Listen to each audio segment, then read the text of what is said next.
Friday the 13th, Part 3. By Simon Hawke. Prologue. Sometimes, Edna Hawke got so frustrated, she just wished she could die. Her life was going absolutely nowhere. She often wondered what the point of it was.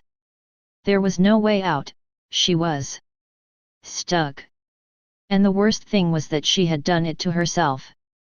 If anyone had told her back when she was 17 that she would wind up married to a fat slob who ran a tiny roadside market way out in the middle of nowhere, just off a two-lane highway, and that her nights would be spent curled up on an old sofa in front of the TV, knitting sweaters endlessly just to have something to do with her hands so she wouldn't start pounding on the walls and screaming, she would never have believed it. But there she was, in her flannel nightgown and curlers in front of the TV in their living quarters over the store. They didn't even have a decent house to live in, not even a mobile home, just a lousy, cramped apartment above the store. How did she ever get herself into this mess? When she had married Harold at 18, fresh out of high school, she felt so proud and free and full of life that it seemed as if nothing could hold her back. She married her high school sweetheart, the captain of the football team and the best-looking guy in school. Harold had a football scholarship to college and she planned on getting a part-time job to help make ends meet. They had wonderful plans. Harold was going to work hard and win a position as the starting quarterback in his sophomore or junior year. Then he'd get picked in the draft and spend some years playing pro ball, after which he'd take all the money he would have invested and start a business of his own. Well, Harold got drafted, all right, but it wasn't by any football team. This team was called the U.S. Army. The big jerk just had to flunk out and get drafted. For a while, she was terrified that he'd get sent to Vietnam, but they shipped him off to West Germany instead, where he picked up a taste for dark beer and bratwurst and Wiener Schnitzel and apple strudel. Pretty soon it was all that he could do to fit into his uniform. And after Harold got out of the army, he just kept on eating. She couldn't really remember when she stopped calling him honey and started referring to him as the big jerk. She wasn't sure when she started letting her own appearance slip, though. She'd never allowed herself to get as sloppy and overweight as Harold. She couldn't remember when she'd finally realized that all her dreams were merely that, just dreams, and instead of making it, she had started to settle for just getting by. She was 38 years old, but she looked 48 and sometimes she felt even older. She changed the TV channel with a sign and sat back to see what bad news there was in the world. The 11 o'clock news came on. The quiet little community of Crystal Lake was shocked today with reports of a grisly mass murder scene, the anchorman said. Her eyes grew wide and she leaned forward, staring intently at the screen. They were just down the road from Crystal Lake. She turned the volume up.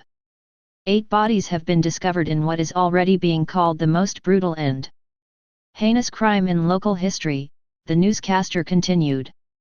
A police spokesman told ION News that they have been combing the area since just before dawn and are afraid that their gruesome discovery is just the beginning. My God, she thought, it was almost like the last time, when that crazy Voorhees woman ran amok and killed those kids at that camp by the lake. Edna shuddered at the thought. Camp blood was what all the newspapers had called it. And to think that Pamela Voorhees had actually been in their store every now and then. Who would have thought that a perfectly normal-looking woman like that? But these new murders couldn't have been done by her. She was dead.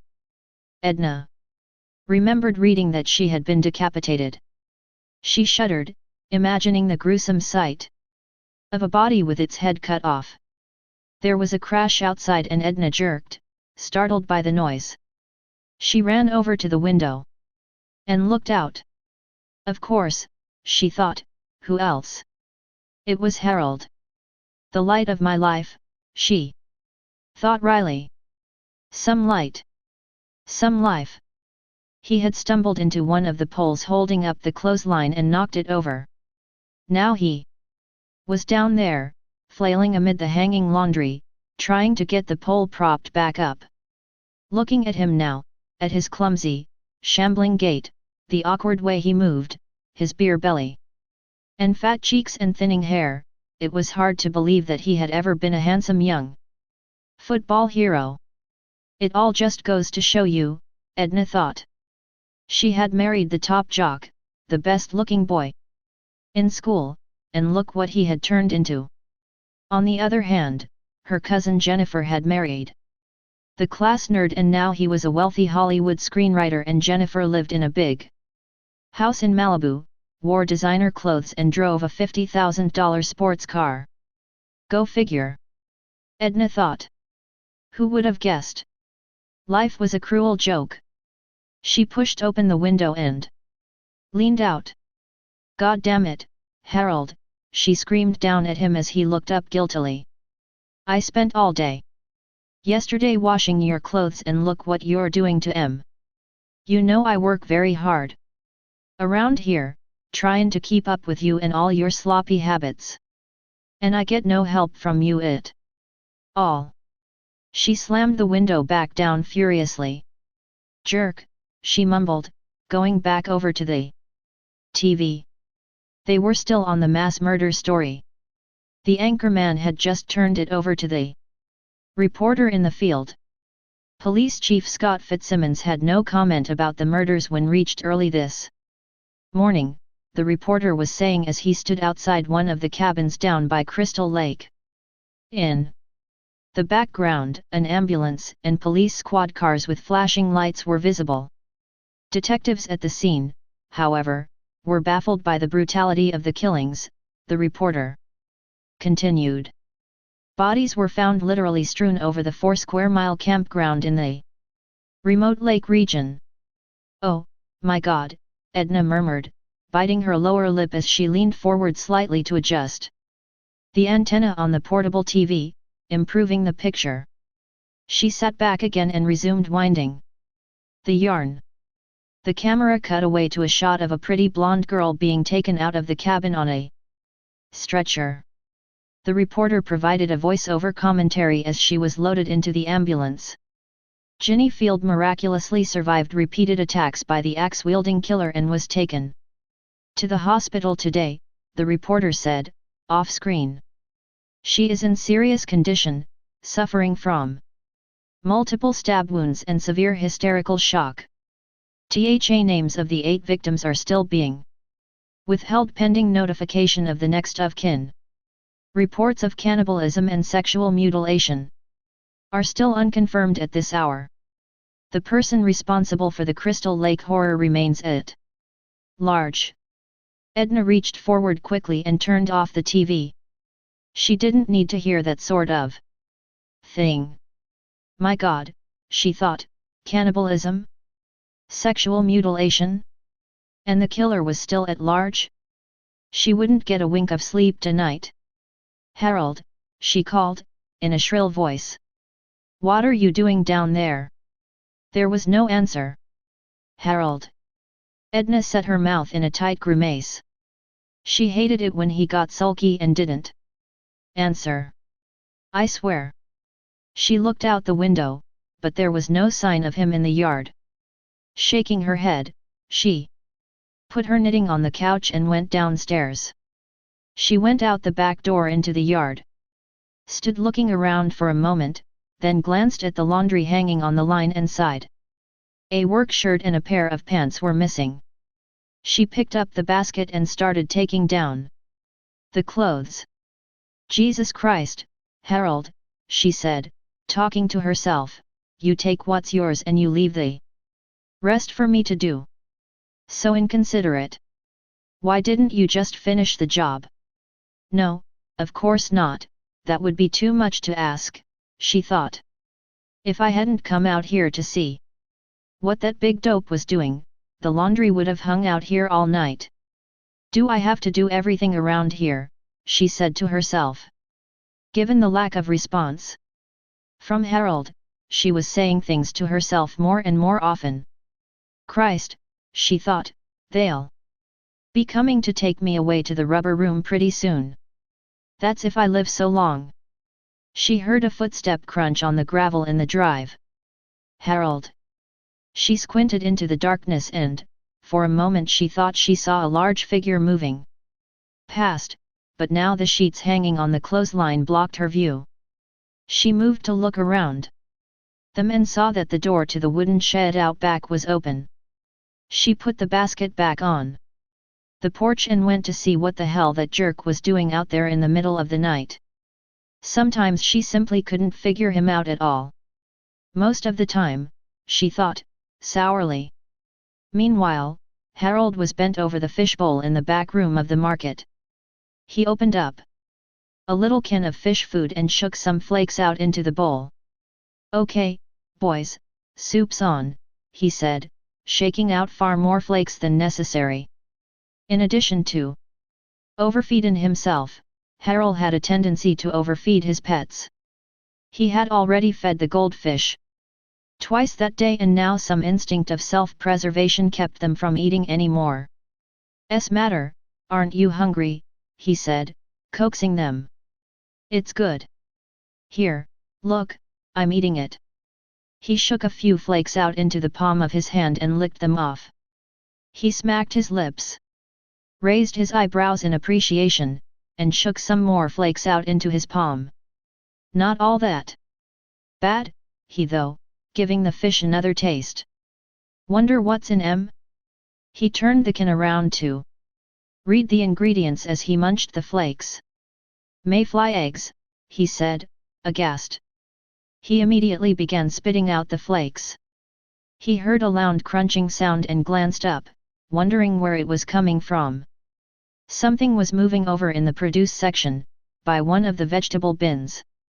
Hey, hey, hey, hey, he shouted, dropping the fish food and running over to the produce section.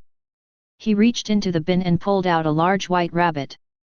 If Edna catches you in here, she's gonna make a fur coat out of you, he said, cradling the rabbit in his arms protectively.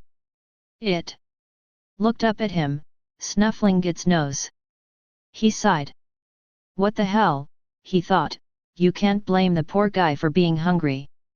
He grimaced wryly. Everyone was starving around here. If Edna had her way, he'd have the same diet as the rabbit, carrots and lettuce. What the hell kind of food was that for a man? The thought of food made him hungry, and on his way toward the back door, Harold stopped and grabbed a jar of peanuts off one of the shelves. He looked around furtively, then twisted the lid open, breaking the vacuum seal. He shook out a handful of peanuts and popped them into mouth, then carefully screwed the lid back onto the jar and replaced it on the shelf. Then he went over to the refrigerated section, took out a bottle of orange juice. After unscrewing the lid and washing down the peanuts with several swallows, he carefully replaced the lid and put the bottle back again. What the hell, he thought, nobody would notice. A man's gotta eat. A box of chocolate-covered donuts caught his attention. He stared at it for a moment, his mouth watering. If he opened it, it wasn't like unscrewing a lid and only taking out a small amount that nobody would notice. Some customer would be sure to notice that the box had opened and that there was a donut missing.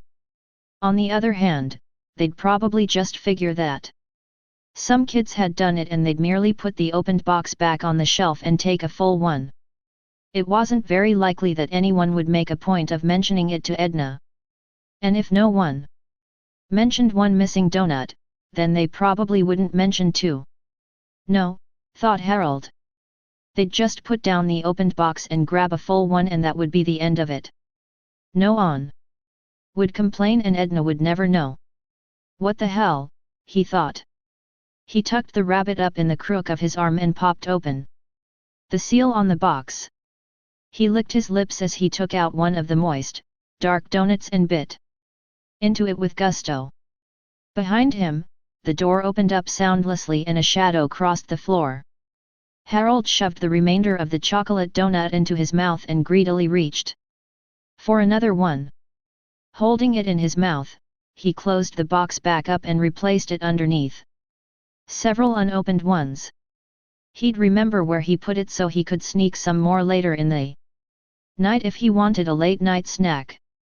A shadow fell across him. Harold turned, the donut still stuck between his teeth, and found himself face to face with Edna. "Didn't I feed you enough for supper?" she shrilled at him, shaking her finger in his face. "The doctor said you have to lose weight, didn't he?" She sighed with exasperation. "You know. I try to help you, but you keep sneakin' food behind my back. What am I gonna do with you? And would you put that filthy animal back where it belongs? Come on." Harold looked down at the floor miserably as she went out, then he quickly grabbed another donut, crammed it into his mouth, and took the rabbit back out to the shed, holding the rabbit in his arms and stroking it. But suddenly it started wriggling, panic-stricken, in his arms. "Hey, hey, hey, what are you so nervous about?" said Harold, shifting his grip on the struggling rabbit. He stopped for a moment as he approached the rabbit hutch and his mouth dropped open as he stared at the dead rabbits inside. He gasped and approached the hutch, shaking his head with disbelief. "Who would do something like this?" he said, leaning close to the hutch and opening the door. A huge copperhead rattlesnake reared up inside the hutch, its tail rattling a warning, its gaping mouth open, displaying the long, needle-sharp, curved fangs. Harold dropped the rabbit and recoiled just as it lunged at him, striking, its fangs missing his face by scant inches. He ran panic-stricken out of the shed, holding on to his stomach with both hands. The sheer terror of his close call had loosened his bowels and he plunged through the back door, almost bowling Edna over as he made a beeline for the bathroom. "What's the matter?" Edna shouted after him. "What happened?" Harold mumbled something as he ran past her and bolted through the bathroom door, which he slammed behind him. "It's all that crap you've been stuffing yourself with," Edna shouted through the door. She shook her head in disgust and went back to the couch. She turned up the volume of the TV, then sat back down to her knitting. She scowled since one of the two long, steel knitting needles seemed to be missing. She looked all around on the couch and felt behind the cushions. "Now where's that other needle?" she said, looking for it without success. Harold sat on the toilet in the dilapidated bathroom, relieved that he had made it just in time. He never would have heard the end of it from Edna if he had gone in his pants. He had heard the expression being scared shitless before, but that was the first time he had ever experienced the literal truth of that saying. The only time he'd ever felt anything close to that kind of fear was when he was drafted and he didn't know if he would wind up going to Vietnam or not. Thank God we'd already started pulling out by that time, Harold thought, reaching for the bottle of whiskey he kept hidden behind the toilet. He had been so terrified of being sent over there that he had started losing sleep and eating compulsively just to take his mind off it. Everyone had always thought that he was such a gridiron hero, they used to call him Hawke. The Rocket because he scrambled in the backfield just like a pro, when the truth was that he scrambled so hard and so fast because he was absolutely terrified of being hit. The thought of being hurt completely unnerved him. And after all the horror stories he had heard about what went on in Vietnam, just the thought of being sent over there made his knees go weak. But he'd been lucky. Just like with that snake. Man, what a close call. He closed his eyes and sighed, then took another gulp of whiskey. He had several of the bottles stashed away in the apartment and the store, as well as in the shed. They were all carefully hidden where Edna wasn't liable to find them. Fortunately, she Wasn't much on cleaning lately, so most of the bottles went undiscovered. The place was a damn mess. He uncapped the bottle and put it to his lips, taking several healthy slugs. It burned deliciously as it went down. God, how he'd needed that. The doctor had warned him about cutting back on the booze. Well, what he'd actually said was, if you don't stop drinking, Harold, you'll kill yourself. But if having a rattlesnake almost bite your nose off wasn't enough excuse for a man to have a drink, he didn't know what was. Jesus, just being married to Edna was enough to drive a man to drink, he thought, knocking back another slug. She was always on his back about his eating. Well, he thought, what the hell was there to do around here except eat and drink a little on the sly? He hoisted the bottle once again. She was always complaining that he wasn't the man he used to be, that wasn't the guy she'd married. He grimaced at the thought. Well, she wasn't exactly the girl he'd married, either. He remembered what she looked like back in high school. God, he thought, she was enough to make your heart stop. Long blonde hair, incredible legs, and the way she had filled out her cheerleader's sweater. Man, the guys used to fumble the ball every time she jumped into the air, shaking her palms.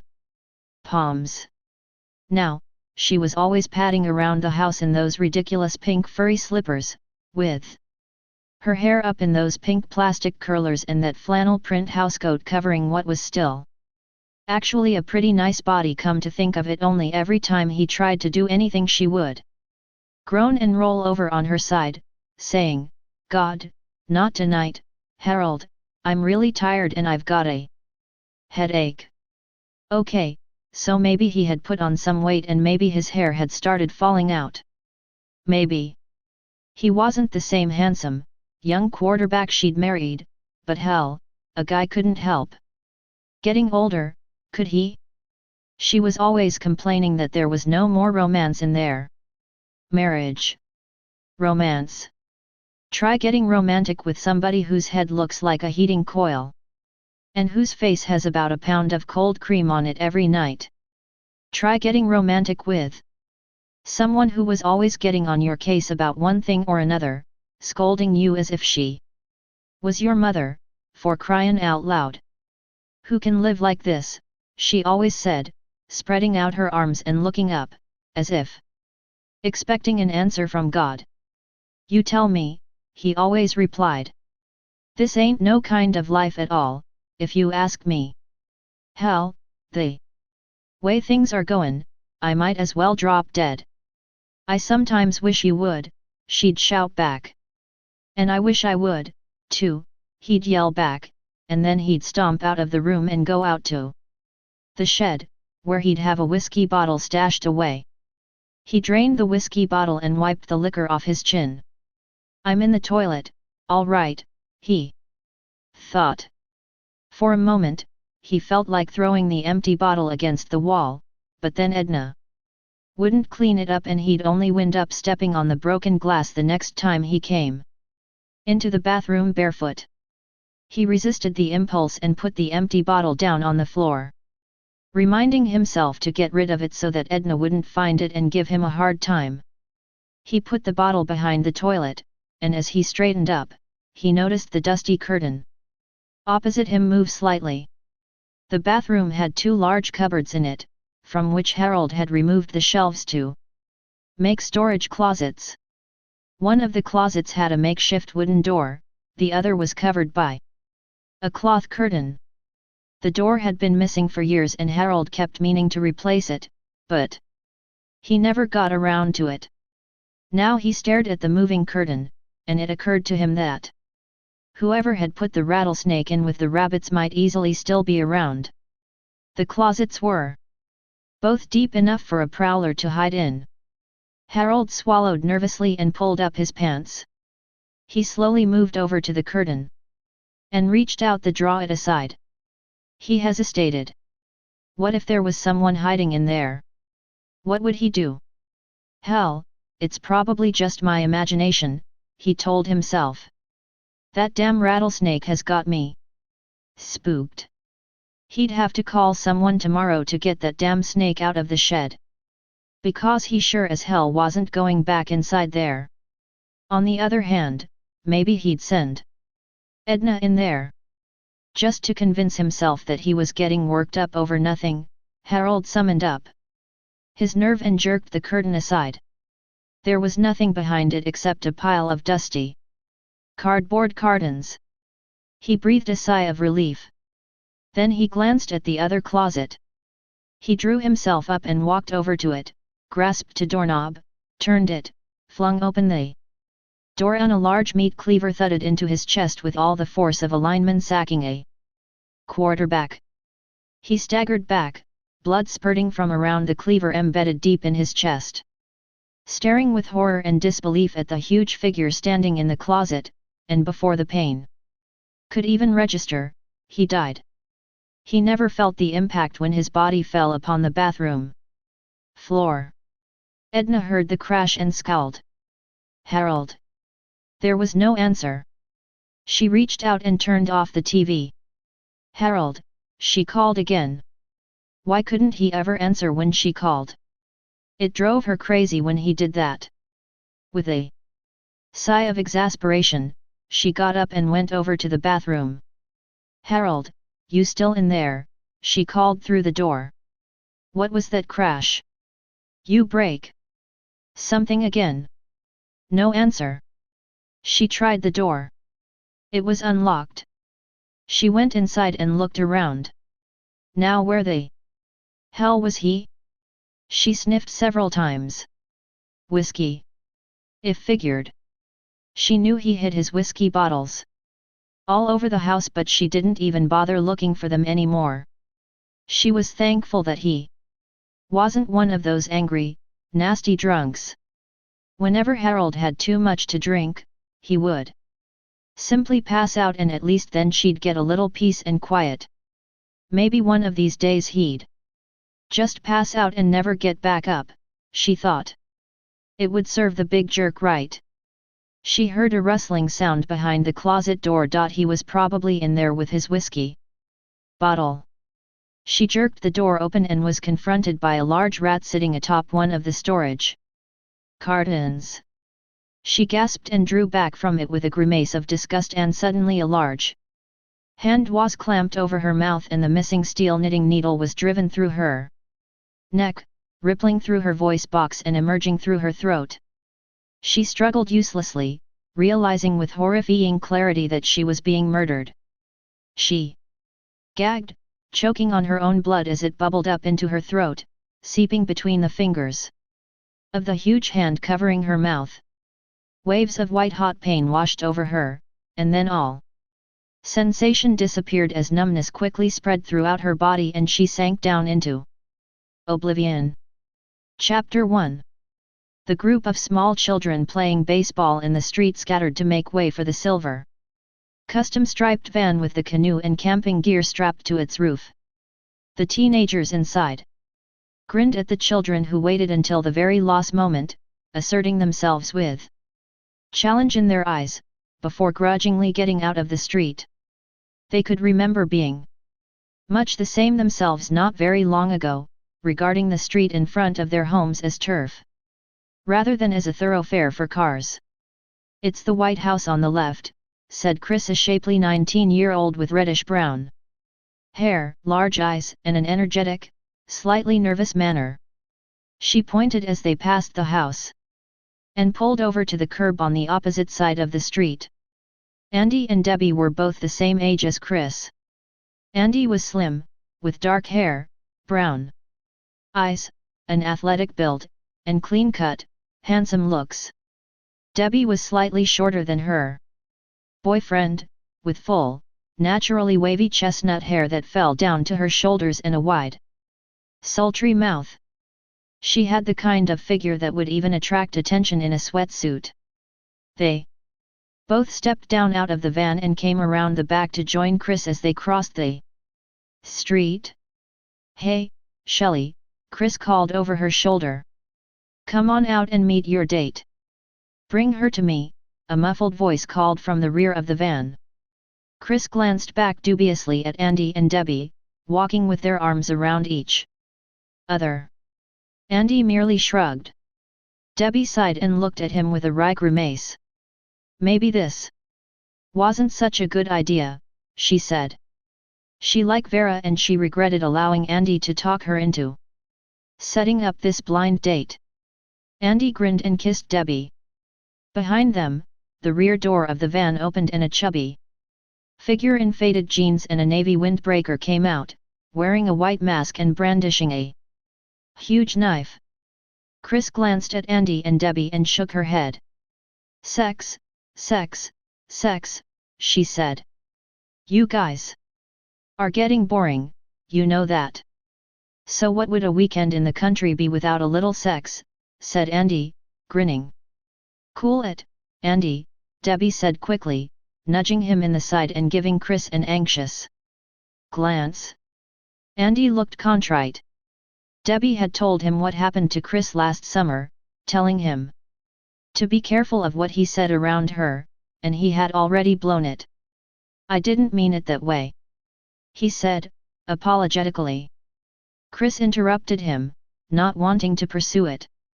I know you didn't, she said, reassuring him.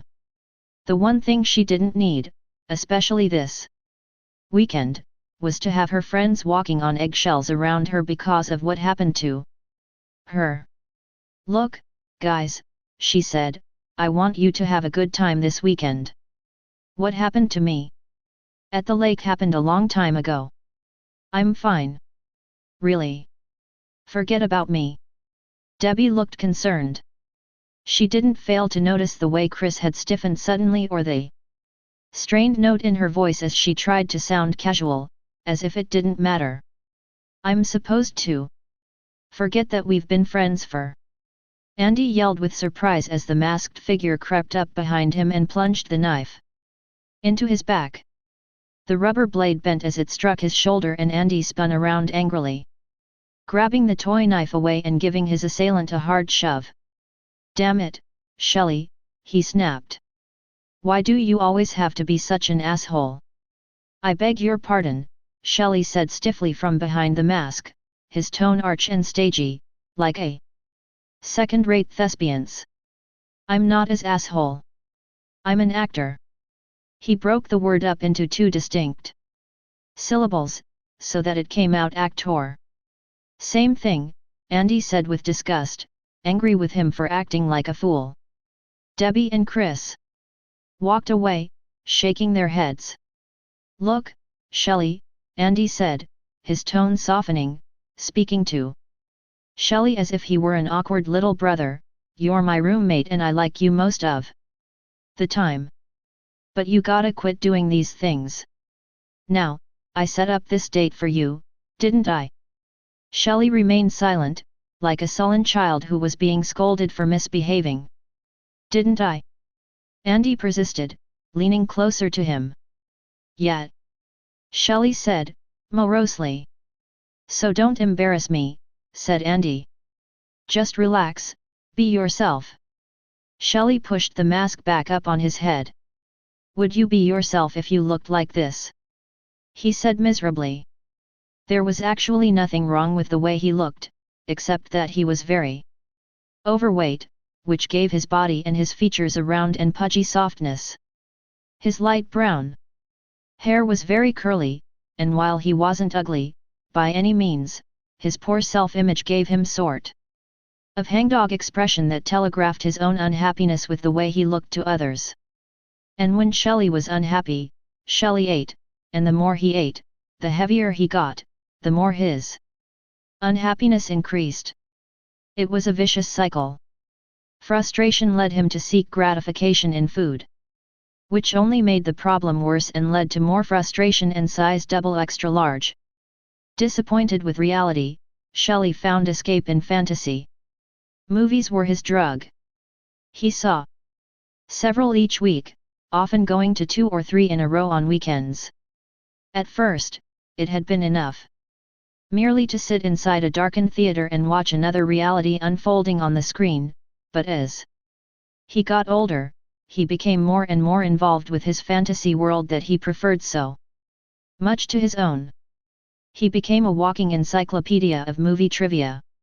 He read up on the art of filmmaking and learned about camera techniques, special effects, and makeup. He became an expert on who was doing what in films, always staying at the end of every movie to see the credits and remember who had done the editing, the special effects, the stunt work, the music, and the costuming. He began to experiment with theatrical makeup and latex molding, and soon everyone he knew became exposed to the many faces of Shelley Greenblatt. The drama club at school was not enough to give vent to his creative impulses, the whole world became his stage. The only problem was, he often did not know when to stop. He and Andy had been roommates since they had started college, and although Andy knew Shelley well enough to understand him and make allowances for his behavior, it was often extremely frustrating trying to make excuses for the way he acted. He often wished Shelley wouldn't try so hard. He had hoped that taking Shelley with them on this weekend would help him to unwind a bit and drop the goofball act. He had even asked Debbie and Chris to fix Shelley up. Yet now it looked as if the whole thing might have been a bad idea. The pressure was apparently making Shelley very nervous. He acted like a nerd. Andy hoped the weekend wouldn't turn into a disaster. They walked up the front steps onto the porch of the White House and Chris rang the bell. Shelley hung back slightly, looking like an Inmanti about to walk his last mile on death row. The door was opened by a middle-aged Hispanic woman who spoke to them with a slight accent. "Yes," she said, eyeing them coolly. "Hi, Mrs. Sanchez," Chris said, with a smile. "I'm Chris. We've come to pick up Vera." "She's not going," Mrs. Sanchez snapped, and slammed the door in their faces. They exchanged startled glances. They had absolutely no idea what had caused such a reaction. From inside the house, they heard Vera and her mother shouting at each other in rapid Spanish. "What are they saying?" said Chris, glancing uncertainly at Debbie. Debbie shrugged helplessly. "I don't know," she said. "I flunked Spanish." They were about to leave when the door opened once again and a striking, raven-haired 20-year-old in a form-fitting blouse and tight shorts came out onto the porch, carrying a knapsack over her shoulder. Shelley's eyes bulged. Vera smiled awkwardly, slightly embarrassed at the scene she knew they must have overheard. "Hi, everybody," she said. "What are you looking at? Let's go." "Is everything all right?" said Chris. Vera shrugged. "You know, just your basic, old-fashioned mother problems." "So, which ones?" "My date." Shelley stepped out from behind Andy. "Hi," he said sheepishly, practically shuffling his feet. "You're Shelley," Vera said, unable to hide her disappointment. He sighed apologetically. "Sorry. That's what I get for agreeing to go out on a blind date," thought Vera. Her mother had been outraged at the idea. Not only was Vera going out on a date with a boy she'd never even seen before, she was going away for the weekend. Vera's mother was very traditional and she thought that the whole thing was scandalous. She had forbidden her to go, which of course had been a sure way to guarantee that Vera went, no matter what. Now it was too late. If she backed out now, her mother would never let her hear the end of it. Like it or not, she was stuck with this guy for the whole weekend. The expression on her face clearly mirrored her thoughts. Andy rolled his eyes. Debbie had been right. This wasn't such a great idea. Why had he insisted on bringing Shelley along? The weekend was going to be death. "Hey!" Debbie shouted, pointing. "The van's on fire." Smoke was billowing out of the windows in the van. They ran across the street and threw open the door, but instead of a fire, they were confronted with the sight of Chuck and Chili, sitting cross-legged on the floor in the back of the van with imbecile grins on their faces, puffing away on plastic bongs that were so huge they looked like oboes. The sickly sweet smell of marijuana smoke permeated the van's interior. In order to dissipate some of the smoke, Chris and Andy rolled the windows down all the way as they drove off. All they needed was to get pulled over for speeding or running a stop sign and have a cope take a whiff inside that van. It would be all over. Shelley watched disapprovingly as Chuck and Chili organized their stash. Chuck was a round-faced 19-year-old with a full black beard and a headband holding down his bushy hair. He wore well-faded jeans and tinted aviator glasses. With his 60s look, Chuck might have stepped right out of a time warp. His girlfriend, Chili, was a darkly attractive, slim 18-year-old with curly black hair and a facial expression that made her look as if she was always pouting. Chili was actually her real name. She had a twin sister named Pepper. The girls were born in a commune in Santa Fe and their parents were a little loaded at the time. "Is that all you're going to do this weekend?" said Shelley disapprovingly, watching them sort their plastic sandwich bags filled with grass. "Smoke dope." "Why not?" said Chuck wryly. "There's no law against it." He seemed to find his comment extremely funny. But then, dopers were liable to laugh at anything, thought Shelley. He shook his head. "There's better things to do with your life," he said. "Like what?" said Chuck. "I can't think of anything," said Chili. Shelley decided to forget about it. It wasn't his business to tell other people how to live their lives, but he wished that people that insisted on their right to ruin their health would respect other people's right as well. He wasn't crazy about having to sit there and breathe in their smoke. It was as bad as actually smoking. "Hey, Chrissy," Andy said, "how much farther to the lake?" "We could have been there already if some people didn't have to go to the bathroom every 5 minutes, Chris said wearily, glancing pointedly at Debbie. "That's what happens when you're pregnant," Debbie said defensively. She had only known about it for a month or so and she hadn't started to show yet. She also hadn't told her parents. They didn't even know that she and Andy were sleeping with each other, much less planning to get married. They figured she was still going out on casual dates. Chili offered a joint to Vera, who was sitting between Chuck and Shelley in the rear of the van. "Sure, why not?" said Vera, taking it. Shelley couldn't take his eyes off her. Those shorts were so tight, they looked as if she had been poured into them and she was sitting with her legs spread and her blouse was unbuttoned. Enough that if she leaned back, he could see. When Vera turned and caught him staring down her blouse, Shelley quickly looked away. "Now, she probably really thinks I'm a jerk," he thought, angry with himself. He could never seem to do anything right. Hell, he thought, can you blame a guy for staring when a girl's dressed like that? How can you not stare at anybody who's so incredibly gorgeous? And she was supposed to be his date, too. A blind date, but still, he'd never had a date with anyone who looked like her.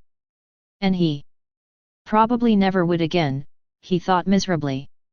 "Hey, let's share the wealth with those less fortunate up front," "Hey," said Andy. Vera passed the joint and sat back down beside Shelley. Her gaze fell on the small black case where he kept his props and makeup. She looked up at him with curiosity. "What ve you got in there?" she said. "My whole world," he said mysteriously. "In that little thing," said Vera, amused. "Stick around," said Shelley. "You'll see." Vera shrugged and turned to look out the back window. She saw flashing red lights in the distance. They were coming up fast, and a second later she heard the sirens. "It's the cops," she said. "What?" said Debbie. Chris glanced into her side view mirror. "Oh no," she cried. "Oh, my God," said Chili. "What are you gonna do?" moaned Shelley, anxiously looking out the back window as the two police cars came up fast. "Destroy the evidence," said Vera, grabbing for the plastic bags. Chuck snatched her. "No way, man. Let go, Chuck," Chili said. "Come on." It took a moment for it to sink in. Then he suddenly realized what would happen if they were pulled over with all that dope in their possession. "We gotta get rid of it," he cried, panicking as the sirens rapidly approached. Andy grabbed a bag. "Eat it," he said, stuffing some into his mouth. They started stuffing the loose joints and the grass into their mouths, swallowing as quickly as they could. When Chuck realized that they were never going to get it all down in time, he tossed a bag to Vera, who started stuffing the grass into her mouth and swallowing as fast as she could. "The cops are going to get us," Shelley wailed. "We're going to jail." Andy held a bag out to Chris. She shook her head. "I'm driving." He turned to Debbie and held the bag out to her. "No way," she said emphatically. "We're pregnant, remember?" The police cars were almost on top of them. Chris kept glancing nervously into the side view mirror. "Faster, faster," Chili said, chewing furiously and swallowing as quickly as she could. "You better step on it." Chris sped up, but the police cruisers kept on gaining. Their cheeks were all stuffed to capacity. "Faster! East faster!" Shelley cried. "Come on, help us!" Vera said, hanging him a fistful of grass. "Come on." I guess I'm just not hungry," Shelley said, grimacing with disgust and pulling back from her. "You're always hungry, Shelley," Andy said, his mouth full. "Come on, eat." "Come on, hurry up," said Vera. "I'm allergic to pot," Shelley shouted, furious that he was going to get busted because of them. "They're too close," said Chris. "I gotta pull over." They all started cramming dope into their mouths as the van pulled over onto the shoulder and stopped. The two police cruisers shot right them without even slowing down. For a second, they all stared out through the windshield with disbelief, and then they sighed with relief. A few seconds later, it occurred to them that they had eaten almost all of their stash. "Oh, man," moaned Chuck. "Oh shit," said Chili, trying to scrape together the grass they'd dropped onto the floor of the van. Chris wondered where the police cars could possibly have been going that they had ignored her like that. She had been driving well over the speed limit, trying to buy the others some time to get rid of the dope. A few miles down the road, she had her answer. To the left, there was a turnoff sloping downhill to a small roadside grocery store at the foot of the highway embankment. The police cruisers pulled in with screeching tires, and the officers jumped out of their cars and hurried over to the store. "Okay, you guys, show's over," one of them said, beckoning the small group of people away from the store entrance. "Let's move it back over here, all right." There was ambulance parked in front of the entrance to the market. Chris slowed down as the road followed the curve of the embankment so that they could look down as they passed and see what was going on. As they drove past the market, the ambulance attendants came out, carrying two stretchers with she-covered bodies strapped to them. Chris couldn't take her eyes off the sight. She swerved sharply and snapped out of it, quickly returning her attention to the road. "Hey kiddo," said Debbie gently, seeing the expression on her face, "don't let your imagination run away with you." Chris swallowed hard, trying to calm down. Her nerves were already more than a bit on edge. Just at the thought of coming back to Crystal Lake again. And now this. "Chris, stop the van," cried Debbie. "What?" she said, startled, snapping out of her reverie. "What is it?" "Stop!" Chris slammed on the brakes. She was not a moment too soon. The van screeched to a stop inches away from an old man, lying in the center of the road. "What are you doin'?" Andy said. "You almost ran over him." "I thought I must have been daydreaming," said Chris, shocked at what she almost did. "I didn't even see him." They piled out of the van and approached the motionless figure. He was lying on his back in the middle of the road, his head pillowed on a duffel bag. It was a hell of a place to take a nap. He was in his late 60s or 70s, and had stringy grey hair and a long beard. He was as skinny as a rake, his old baggy clothes were badly in need of a washing and his face was covered by a beat-up straw hat.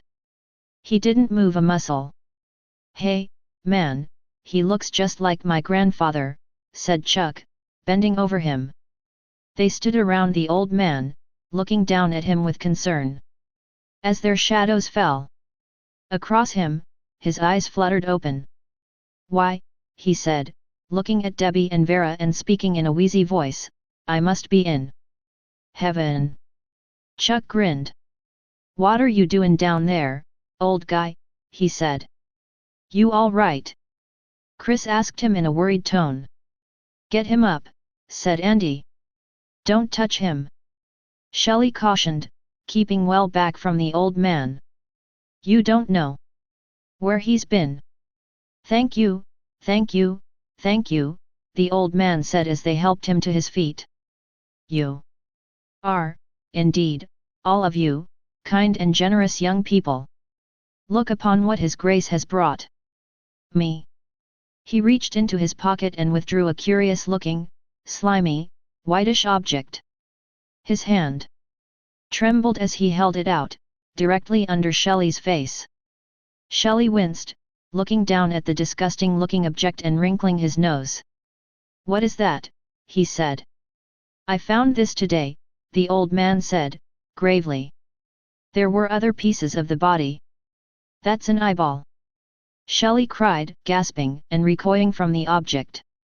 "They wanted me to have this," the old man said, showing them the eyeball and glaring at them wildly.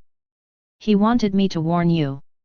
They rushed back toward the van and piled in as the old man staggered after them, brandishing the eyeball, his voice rising in pitch like an evangelical preacher's. "Look up this omen," he cried as Chris quickly started up the van and shifted into gear, pulling around him in a wide circle. "And go back from whence ya came."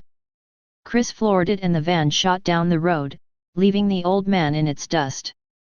"I have warned thee," the old man shouted after them, waving the e-ball at the rapidly receding van. "I have warned thee." Chapter 2. The letters carved into the heavily weathered, swinging wooden sign mounted on a post by the packed earth driveway read Higgins Haven.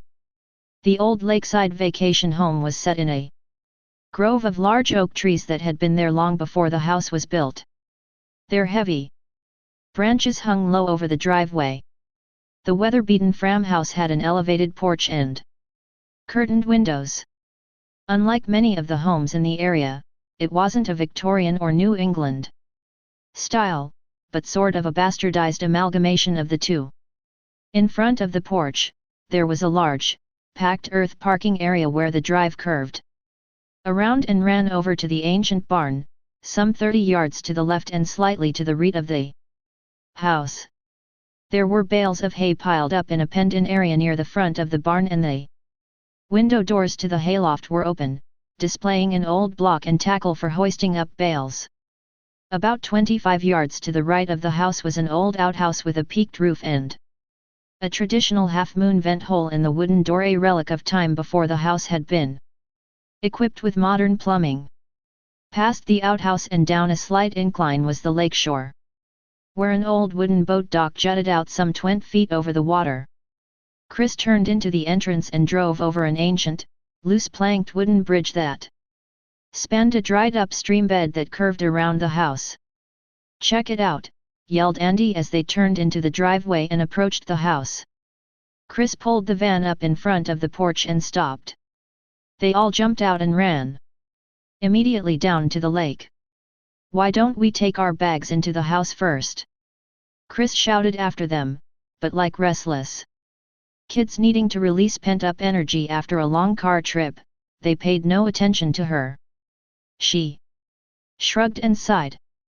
"Chris, come on down," shouted Debbie from the dock. Chris shook her head. "You go ahead," she called to her. "I'm going to take my bags in the house first and look around."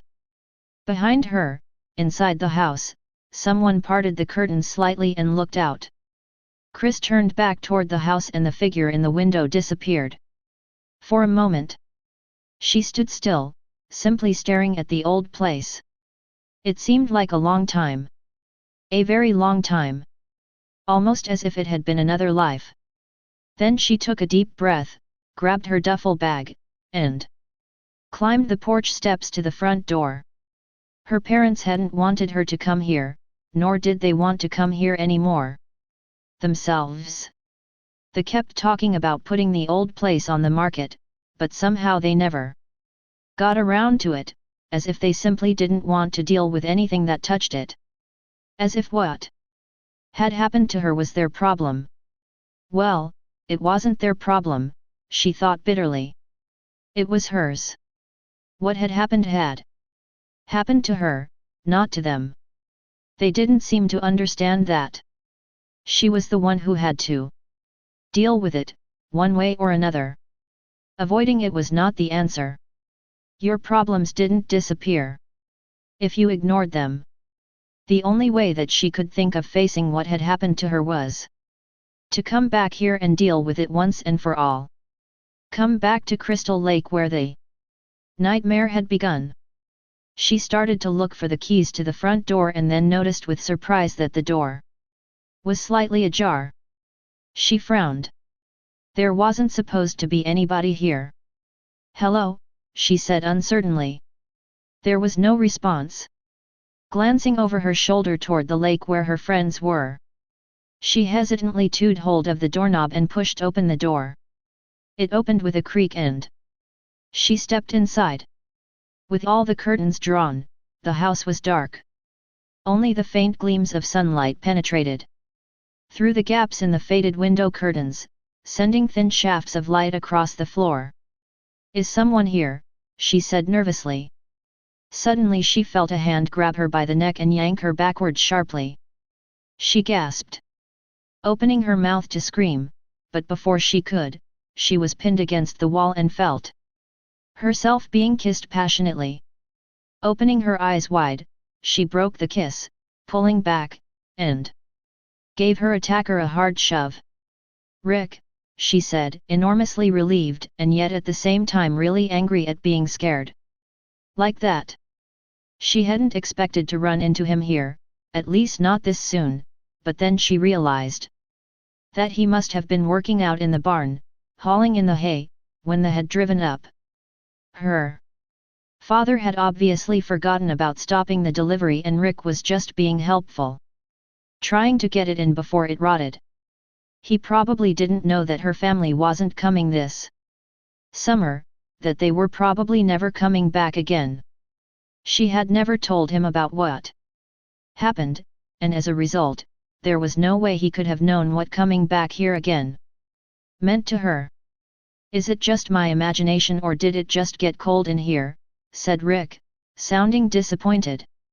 Rick was a tall, attractive, well-built 23-year-old with short dark hair and an easy smile. He was dressed in a plaid work shirt and jeans and he leaned against the wall, watching Chris uncertainly, the puzzled expression on his face saying he didn't know what he had done wrong. She gave him an exasperated look and walked away from him, trying to collect herself. "Did I do something wrong?" said Rick, coming toward her with a look of concern on his face. She turned back to him with a sigh. "No. It's just being here again," she said, not sure how to make him understand. She really didn't want to get into it now. She wasn't ready for him. Not yet, it was too soon. I know it's only been a year, she said, but I feel like I've been away forever. Her gaze went around the room. It doesn't look like anything's changed, thought, she said, sighing wistfully. Even the paintings are still crooked. She went over to the wall and straightened one of the inexpensive landscape paintings. Her father had bought them at a starving artist's warehouse sale, thinking he had found a real bargain, and later had found out that the starving artists were starving in Korea, where they were being paid slave wages to turn out hundreds of copies of the same landscape scenes for export. You've certainly changed, said Rick, watching her, unable to understand her standoffishness. Don't you even say hello anymore? I'm sorry, Chris said, turned back to him. She forced a smile. Hello, Rick. How are you? He smiled uncertainly. Well, that's a start. He reached for her and bent down to kiss her once again, but she pulled back, retreating from him. Could you just slow down please, she said. There's a whole weekend ahead of us. Let me get to know you again. Let me get to know this place again. Okay, said Rick, with a grin. But there's only just so many cold showers I can take. Chris rolled her eyes. Come outside and help me with the bags, she said.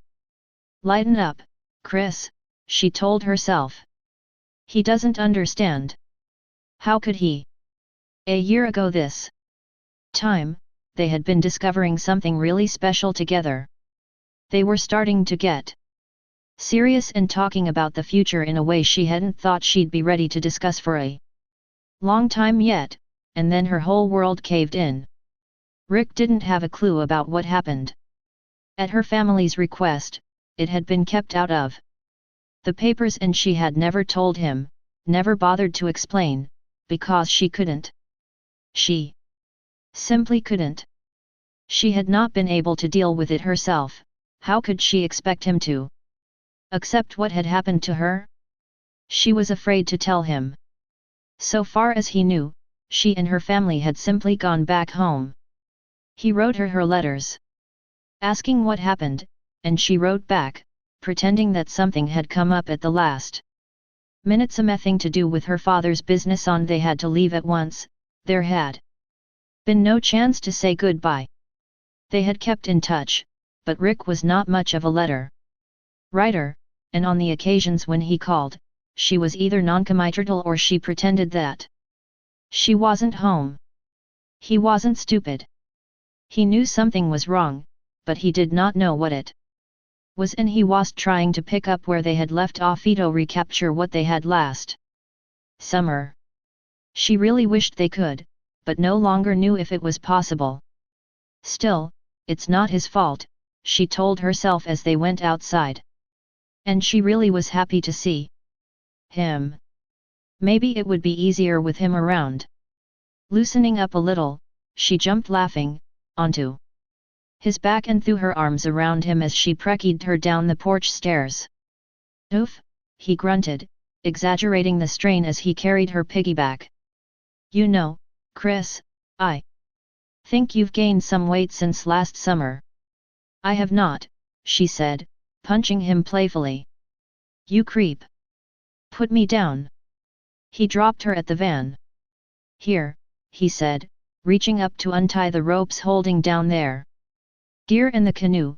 Get the ones inside and I'll get the ones on top. She went over to the side door of the van. It was partway open. She paused, looking at it uncertainly. Wasn't this door closed just a few minutes ago? She said to herself. What did you say? Said Rick as he grabbed the bags off the top of the van and started to carry them back up to the house. Chris shook her head. Nothing. She looked around, took a deep breath, and exhaled heavily. Chris, she said, admonishing herself. She had only just arrived and already she was getting paranoid. This wasn't a good sign. First, she gave Rick a hard time about greeting her with a kiss and almost giving her a heart attack, as if it were his fault about what happened, and now this. She was feeling jumpy about an open door, as if someone had crept into the van when nobody was looking and was waiting to leap out at her. She had to get things back under control. She couldn't go through lift overreacting to every little thing. She reached into the van for a bag and jumped back with a small cry as a hand closed around her wrist. "That's my Shelley," she said, not so much angry with him for startling her as angry with herself for being so jumpy. "What are you doing in there? Why aren't you down at the lake with everybody else?" "Oh, they said they were going skinny dipping," he said with a self-deprecating grimace, "and I'm not skinny enough." He couldn't even bring himself to take his shirt off in public. Back in high school, the locker room during gym class had always been horribly traumatic for him. He hated it when guys came up to him and grabbed his flabby pecs, saying things like, "Hey, come on, honey, let me copy feel," or "Hey, Shelley, what cup size do you take?" They thought it was extremely funny, but it hurt. It hurt incredibly and filled him with such overwhelming self-loathing that he promptly went out to a pizza joint and pigged out on a large deep dish pie with the works and a pitcher of soda. There was no escape. He watched Chris as she walked back to the house with Rick and sighed. It looked like everybody had somebody. Everybody except him. Debbie and Andy were coming back up from the lake, arm in arm, and Chuck and Chili were off somewhere getting stoned together. There was Vera, his date, though she acted as if he didn't even exist. He wondered, longingly, what it would be like to have someone like Vera. Yeah, sure, he thought, fat chance. And fat was the word, all right. Chris opened the door and stood aside for Debbie as she came in from the balcony corridor. "This was my bedroom," she said. "It's yours for the weekend." "Great," said Debbie, looking around at the homey little room. She raised her eyebrows in puzzlement and turned around, her gaze sweeping the room. "Chris, I don't mean to be picky or anything, but where's the bed?" Chris had gone to the window to pull the drap. The window looked down at the barn, and she noticed the barn door slowly swinging shut. She wondered who had gone inside there. Probably Rick, she thought, and turned back from the window. "Chris," said Debbie. "Oh, it's right here," Chris said, turning around and opening a small, swinging partition to reveal a net hammock slung up on a hook. "What's this?" said Debbie, looking at her to see if she was joking. "It's your bed," said Chris, with a straight face. "A hammock? You might like it," Chris said with a grin, imaging her and Andy in it together as she went out the door. Debbie shrugged gamely. "Why not?" she said, lifting off one end to stretch the hammock out to the opposite hook. It couldn't be any worse than the back seat of a car. Andy came staggering in, weighed down by their bags and his guitar. He looked around the room. "Where's the bed?" he said, puzzled. Debbie held up one end of the hammock, with a grin. "All right," called Chris, hooking the hoist to the hay bale and stepping back. Rick, standing shirtless up in the hayloft, grunted and hoisted the bale up, swinging it inside through the large square window of the loft. He pulled the bale in, unhooked it, took a deep breath, and sent the hoist back down. "Chris, I don't understand why you guys have so much hay," he called down to her. "You don't have any horses. You never did." Chris hooked another hay bale to the hoist and gave the rope a tug to signal him. "It was my father's idea," she shouted to him. "Every year, he makes plans to buy a horse. And every year, he buys all this hay and no horse. You figure it out. She didn't explain that her father had actually almost bought the horse this year, but at the last minute her mother had decided that she couldn't bear to come back here again when the awful thing had happened to her daughter. And her father had never gotten around to buying the harrows, or cancelling the hay order, or any of a dozen other things that he had meant to take care of. Everything was just sort of hanging in limbo. Waiting.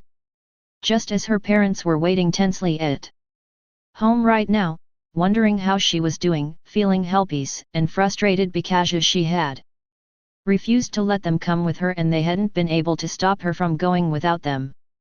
They had been astonished that she had wanted to come back here after what had happened. Well, she hadn't wanted to come, but she had no choice. And having her friends with her for the weekend, knowing she could depend on them for support, was incredibly important. Somehow, she had to come to terms with what had happened here and learn to live with it. She couldn't very well expect her parents to do it until she could. You realize, of course, Rick called down to her from the loft, suddenly breaking in on her thoughts. I gave up an opportunity to spend the weekend with Mary Jo Conrad for this. He gave a heave on the rope. You mean you actually gave up a chance to be with the Mary Jo Conrad for little ole me? Chris called up to him, playing along. That's right, he said, pulling up the next bale and swinging it inside the loft. Boy, are you dumb, said Chris. Okay, Chris, Rick said, sending down the hoist again. I realize I'm just a country boy and my feelings don't really matter, but this is the sweat of a worker, not a lover. He gave a sharp pull on the rope and grunted. This was a heavy one. Now, I believe there's a time and place for everything, he called down to her, straining as he pulled the rope. And now's the time and now's the place, if you know what I mean. This hay bale seemed unusually heavy. He gritted his teeth and pulled hard, feeling the muscles bunching in his arms and shoulders. He wasn't that out of shape, was he? So what I think we should do is, he grunted, set aside 3 hours a day to fulfill our needs. 1 hour in the morning, he gave another heave, and 2 at night. If you agree. What the hell, he thought, straining on the rope, this hay bale seemed to weigh a ton. Chris suddenly rose up level with him. Were you talking to me? She said, standing with he foot in the hoist, hanging on to the rope and giggling. With a wry smile, Rick let go of the rope, and with a yelp, Chris plummeted to the ground as the rope ran out through the block. As she hit, landing in a pile of hay and rolling, a frenzied scream came from the direction of the house. She got up quickly and ran back toward the house. Rick climbed down from the loft and followed close behind her. She ran up the porch steps and burst through the front door, looking all around her. There was no sign of anyone. Is anyone here? She called out loudly, badly frightened by the scream. Rick came bursting in behind her, buttoning up his shirt. What's going on? He said, looking around. I don't know, she replied tensely. You check down here. I'll check the upstairs. She ran up the spiral staircase to the second-floor balcony, stopped at the door to Andy and Debbie's room, and looked inside. There was no one there. No one was screaming anymore. That frightened her almost as much as the scream itself had. She bit her lower lip and continued down the corridor. She stopped at the closed door of Shelley's room. Is anybody there? She called through the door. There was no answer. She tried the door. It was stuck. She gave it a kick and it flew open to slam against the wall. Inside the room. Shelley. There wasn't anyone inside, but the door to the antique armoire was slightly ajar.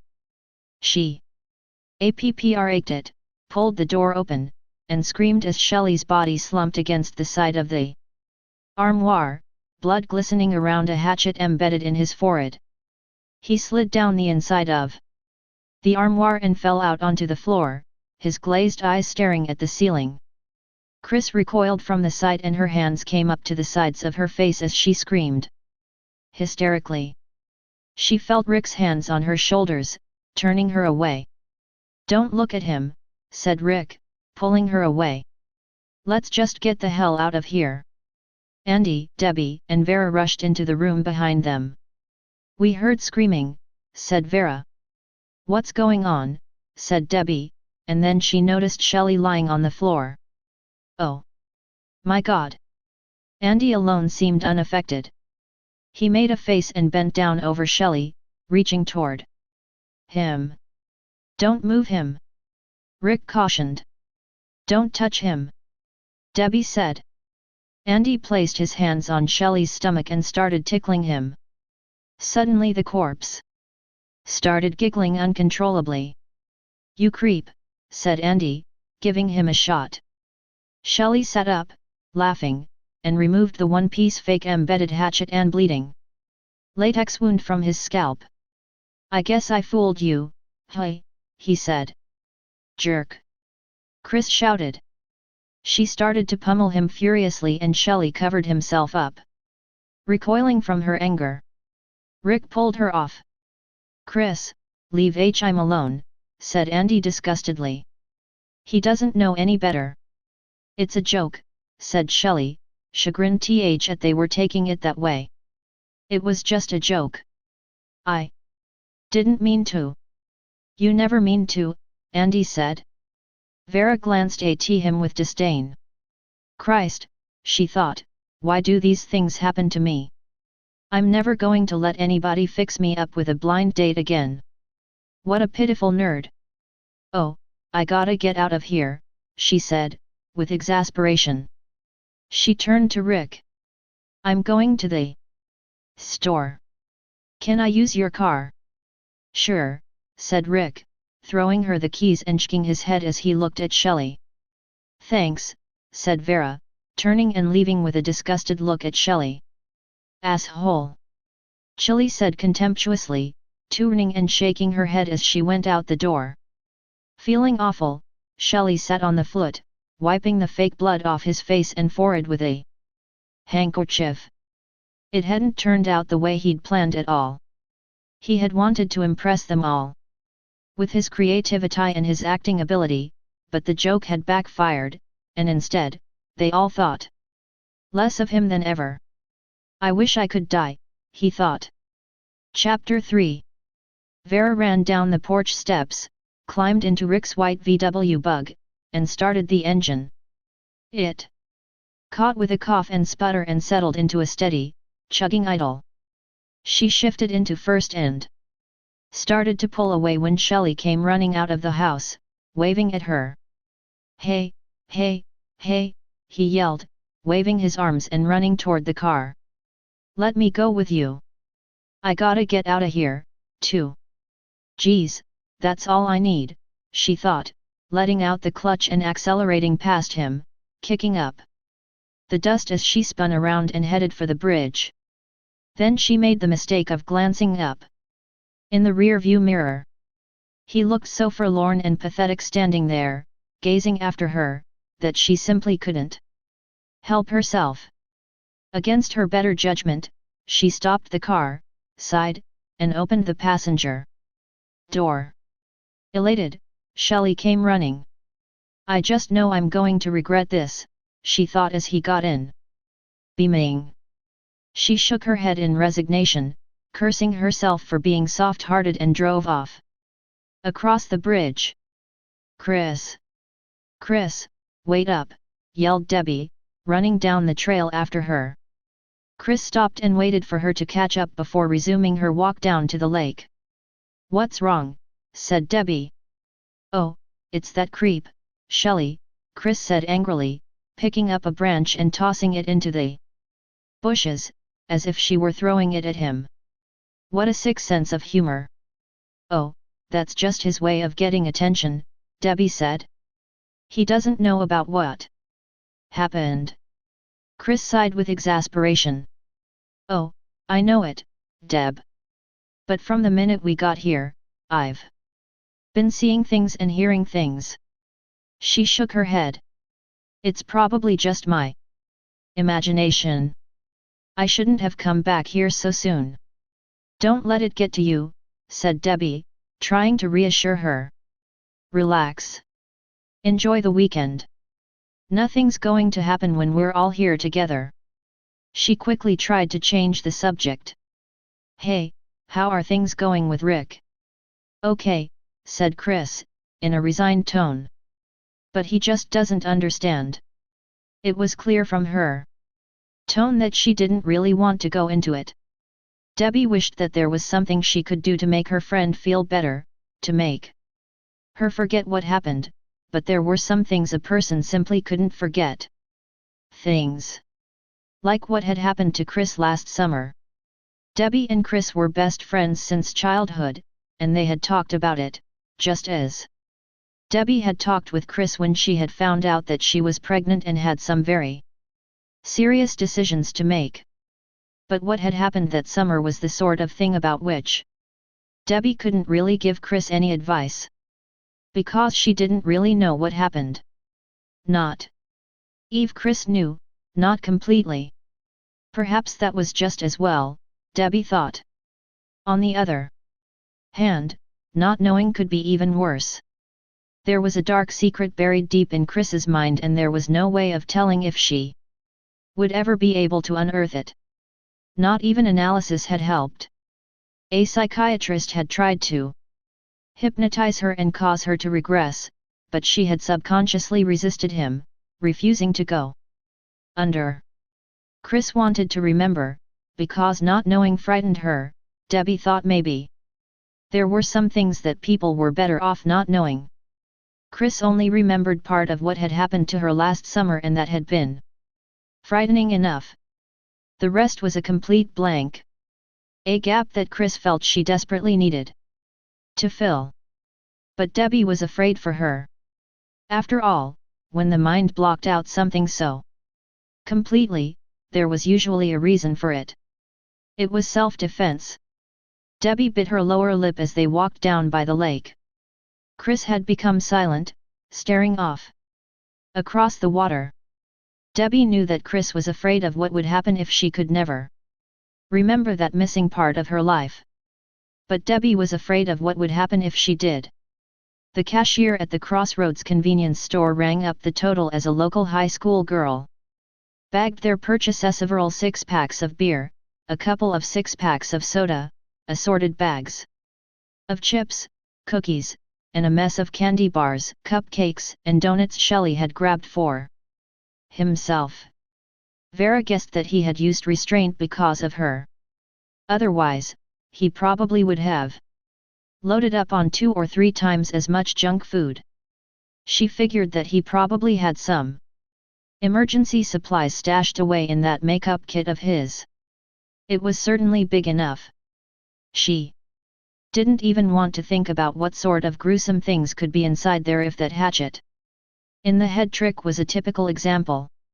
Boy, she thought, Shelley was really strange. That'll be $18.50, the cashier said. And we don't accept no food stamps. Vera sneered at the thinly veiled racism. She thought, you wouldn't say that to an Anglo. Would you, bitch? And then her face fell as she realized that she had left her wallet in her purse, which was still back at the house. Shelley, she called. He quickly put the skin mag he was leafing through back into the rack and turned around. Guiltily, blushing like a little boy caught doing something wrong. I need some money, Vera said, feeling awkward that she had to ask him.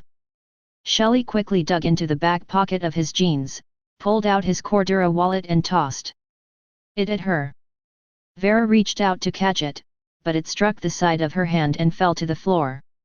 As she bent down to pick it up, a black leather high-heeled boot with ankle straps suddenly came down on top of it. She looked up to see a hard-looking young black woman in skin-tight, black, studded motorcycle leathers standing over her. She wore a dark purple headband and lots of turquoise And silver jewelry. She backed Vera away with a hard glance, bent down, and picked up Shelley's wallet. "Excuse me," Shelley said, moving towards her with his hands held out, "but I believe that's my wallet." Before he could take more than 3 steps, Shelley was grabbed by the arms from either side and yanked up on his tiptoes. He gulped and smiled nervously at the 2 bikers who held him. Both wore leather vests and patches on them, large black widow spiders on the backs.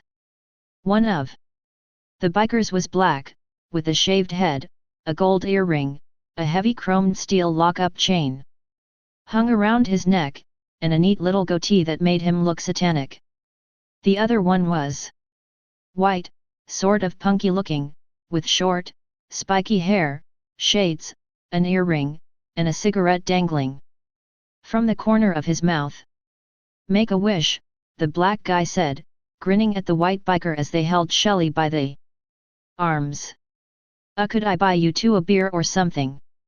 Shelley said, badly frightened but desperately trying not to show it. The woman started going through his wallet. "I'll take that now," said Vera, reaching out for it. The black woman smiled and arched her eyebrows as she held up a condom in a foil packet she had found inside the wallet. "Is this your rubber?" she said. Shelley groaned with humiliation. Vera grabbed for the wallet, but the black woman was quick to react, pulling it back out of her reach. "Didn't your mama teach you manners?" she said. "If you want something, you ask."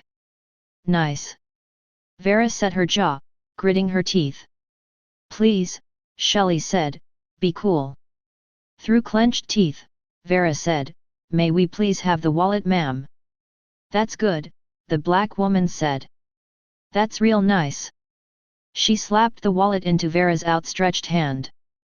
Vera immediately plucked a bill out of it and tossed it down onto the counter, then she snatched up their grocery bags and stormed out of the market. The punky biker flicked his cigarette butt at Shelley as they released him to run after her. "Hey, that was a 20. Shelley said as he caught up to her outside the parking lot. She hadn't even bothered with the change. Then he quickly added, "Are they following us?" Vera glanced back over her shoulder. "No," she snapped furiously. "Good," Shelley said, with enormous relief. His heart had been racing back there. Vera shoved the groceries into the back seat of the VW and tossed the keys to Shelley. "Here, you drive. The way I feel right now, I'd probably get us into an accident." She got in and slammed the door. Shelley quickly jumped into the driver's seat and inserted the keys into the ignition. "Next time, I'll know how to handle a situation like that," he said, with false bravado, as he started up the car. Then, realizing how obviously phony it sounded, he lamely added, "Let's just hope next time isn't too soon." As the engine caught and chugged hesitantly to life, the bald biker came out of the market. He stopped to open the pop top on a beer can and glanced up at them with a mean look. "Oh," said Vera. Shelley swallowed nervously, quickly shifted the VW into gear, and stomped down on the gas pedal, anxious to get the hell out of there. But in his hurry to drive off, he mistakenly shifted into reverse instead of first gear and the car leaped backward with a lurch. There was the awful sound of crashing metal as the VW backed into the 2 chopped motorcycles, knocking them both over and sending them crashing to the ground. "Oh, shit!" Shelley exclaimed with horror as he realized what he had done. "Oh, shit is right," said Vera.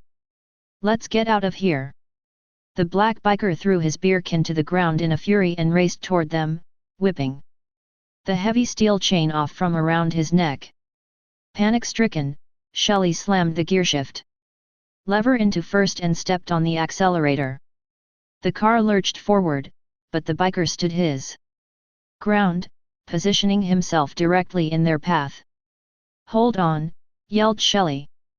"The guy's crazy," Shelley thought as he realized that the bike wasn't going to move. He hit the Brakes. The car stopped inches away from the motionless biker.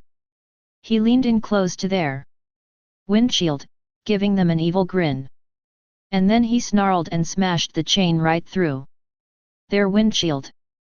Shelley and Vera ducked, throwing their arms up to protect themselves from the flying glass. The biker wound the chain around his fist and came around the side. He hauled off and smashed the driver's side window, shattering the glass. As he pulled his fist back for another blow, this one aimed right at Shelley's face. Shelley quickly let out the cloth and the car pulled quickly away. The biker ran over to his fallen motorcycle and bent down to pick it up, intent on giving chase. Suddenly, Shelley made a screeching U-turn. "What are you doing?" Vera said, incredulous that he had stopped and turned around when their escape was clear.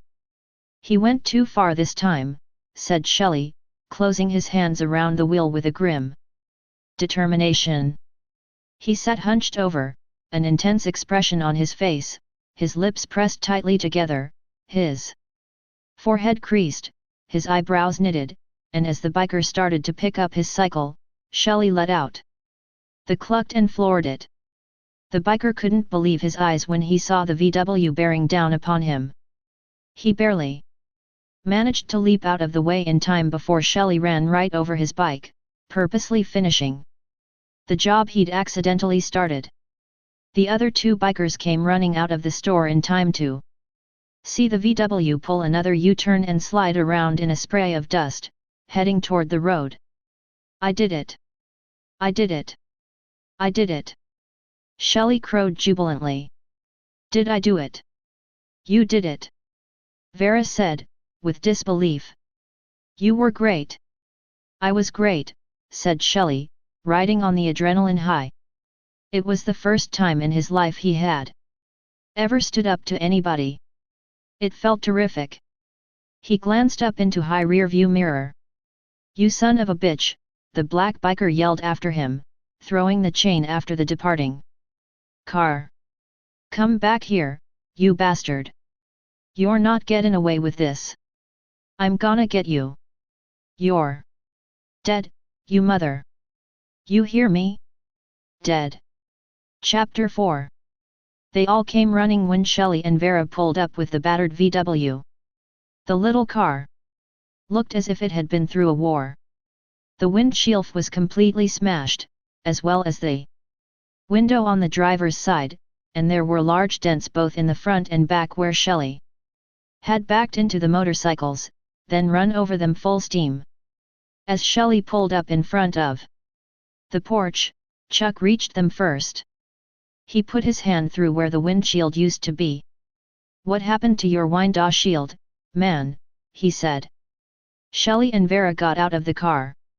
"We had a slight misunderstanding with a motorcycle gang," said Shelley, trying to sound nonchalant, as if misunderstandings with motorcycle gangs were something that happened to him every day. "Yeah, but Shelley made them see the error of their ways," said Vera, putting her arm around him. "Didn't you, Shell?" Flustered, yet beaming with pride, Shelley managed to stammer. "It was nothing." Rick came out and his jaw dropped when he saw what had become of his VW. "My poor car," he said with disbelief. "What did you do to it?" Vera handed him the keys as she passed him, carrying the groceries up into the house. "Yeah. Well, we're really sorry, but it wasn't our fault," she said. "A few minor repairs and it'll be as good as new," said Shelley, with a shrug, as if it were no big deal. Rick ran up to his car and stood staring at it, shaking his head with amazement. Chris came up behind him. "That's it," said Rick, turning on her furiously. "I've had it. I thought it would be good for us to spend some time together, but this is a little more than I bargained for." He threw open the door and got into the car. "Where are you going?" Chris said. "Away from here," Rick said, with disgust. He didn't know what the hell he was wasting his time for. Chris didn't seem as she wanted to pick up where they left off, and he had no use whatsoever for her friends. Especially after this. He started the car. "Stay with me," Chris said. "Why should I?" "Because I want you to," she said softly.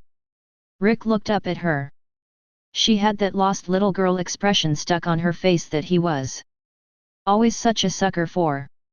He shook his head. "You don't play fair, do you?" he said. He took a deep breath and let it out in a heavy sigh. Then he reached across to the passenger door and opened it. "Get in." Chris ran around to the other side and jumped into the car. Rick shifted into gear and slowly drove back down the driveway, across the wooden bridge, and out onto the road.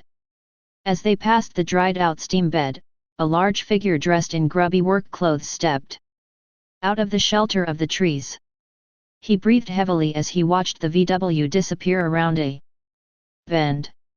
It was happening again. Just like the last time. These people were exactly like the others. The ones who had hurt his mother. A raging fever began to burn within him, a white-hot fire of hate threatened to consume him. And there was only one way to quench the flames. "Hey, let's go for a swim," said Debbie, pulling on Andy's arm. All afternoon, he'd wanted to do nothing except lie around in the sun. "I don't know," he said lazily, as if it would be too much of a bother to walk all the way down to the lake.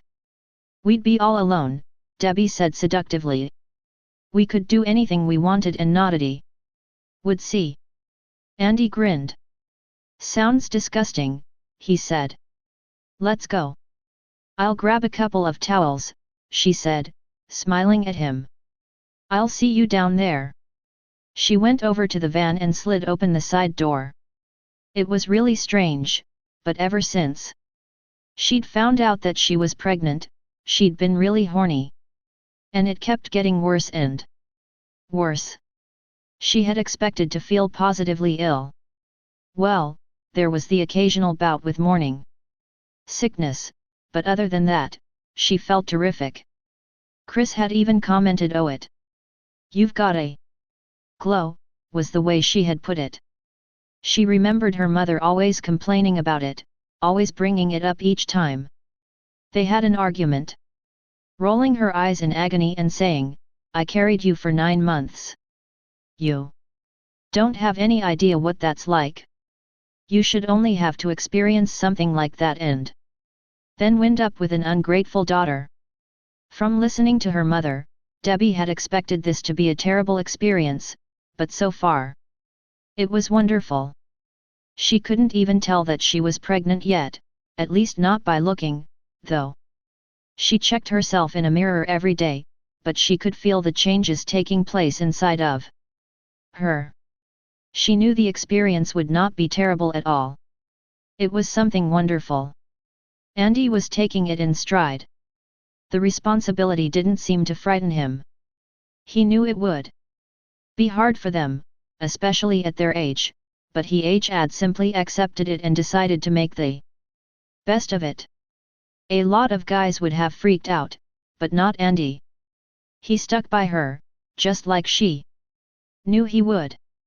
"The way I see it," he had told her, "the important thing is that we really want this baby. It's gonna be tough for us and money's gonna be real tight, but if we stick together, we can make it. We didn't plan on this, but since we've decided that we're gonna have this bab, we've got to make sure we really want it. We can't go blaming the kid if things get tough. The baby didn't make things tough for us, we made things tough. Now we just gotta go for it and do the best we can." If she ever had any doubts about him, they had disappeared right then. "The important thing," she thought, "is that we remember the mistakes our families made with us and not make them with our kid." She knew it would be hard. But she also knew it would be worth it. She was so preoccupied with her thoughts, she didn't hear the soft crunch of gravel beneath the heavy black engineer boots on the other side of the van. She pulled several towels out of her beach bag and zipped it back up, then trotted off toward the lake just as the punky-looking biker from the roadside convenience store slowly came around the back of the van. He stood still for a moment, looking around with a cigarette drooping from his lip. Then he gave an animalistic grunt to signal the others that the coast was clear. "Maybe we shouldn't do this, Allie," said Fox, the hard-looking young black woman in the skin-tight leathers. "We gotta even the score, don't we?" said Loco, the white biker with the spiky hair. "Nobody's gonna get hurt, baby," said Allie, the biker with the shaved head and goatee. He glanced at Loco and grinned. "Righteous." He stuck a siphon down into the fuel tank and set one of the large metal gas cans they had brought down onto the ground. Loco reached for the siphon hose. "Let me do it," he said. "I know what I'm doing," Allie said, backing him down with a stare. He had to stay on top of Loco all the time. Loco was so spaced out, he'd probably wind up drinking half the gas if he let him siphon out the tank. He wasn't called Loco for nothing. That beau was truly bugfuck. He did things on that motorcycle that no sane man would ever do, and when he had seen what that fat little turd had done to his scooter, he'd been ready to do murder. Allie just couldn't believe that fat little creep had the balls to do what he did. Luckily, Ollie's bike hadn't suffered to Beatty. It would need a new front rim and fender, handlebars, and a replacement clutch lever, a headlight, and a few other odds and ends. He wasn't going to worry too much about the paint since they were both sort of rat bikes to begin with, and he could always do the paint himself, but Loco's machine had taken a real bashing and it would be in the shop for weeks till they could run down the parts from someone who specialized in old British bikes, since it hadn't been manufactured for years. Loco was ready to tear that fat little bastard apart with his bare hands. He probably would, too, thought Allie, only there was no point in letting Fox know that.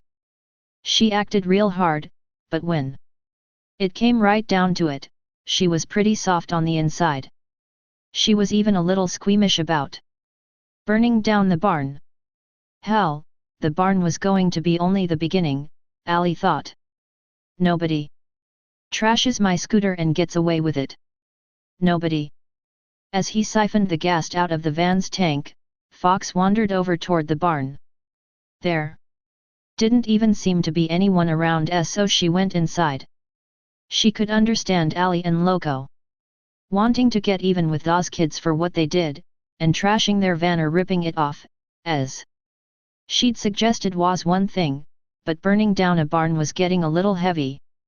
Suppose the flames got out of control and spread to the house or started a forest fire. The area was heavily wooded.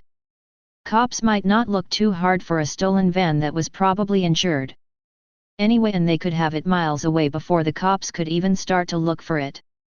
Hell, she thought, by that time, the boys could have it in the shop, repainted and the old numbers ground off, and they'd have it sold before anyone could ever trace it to them.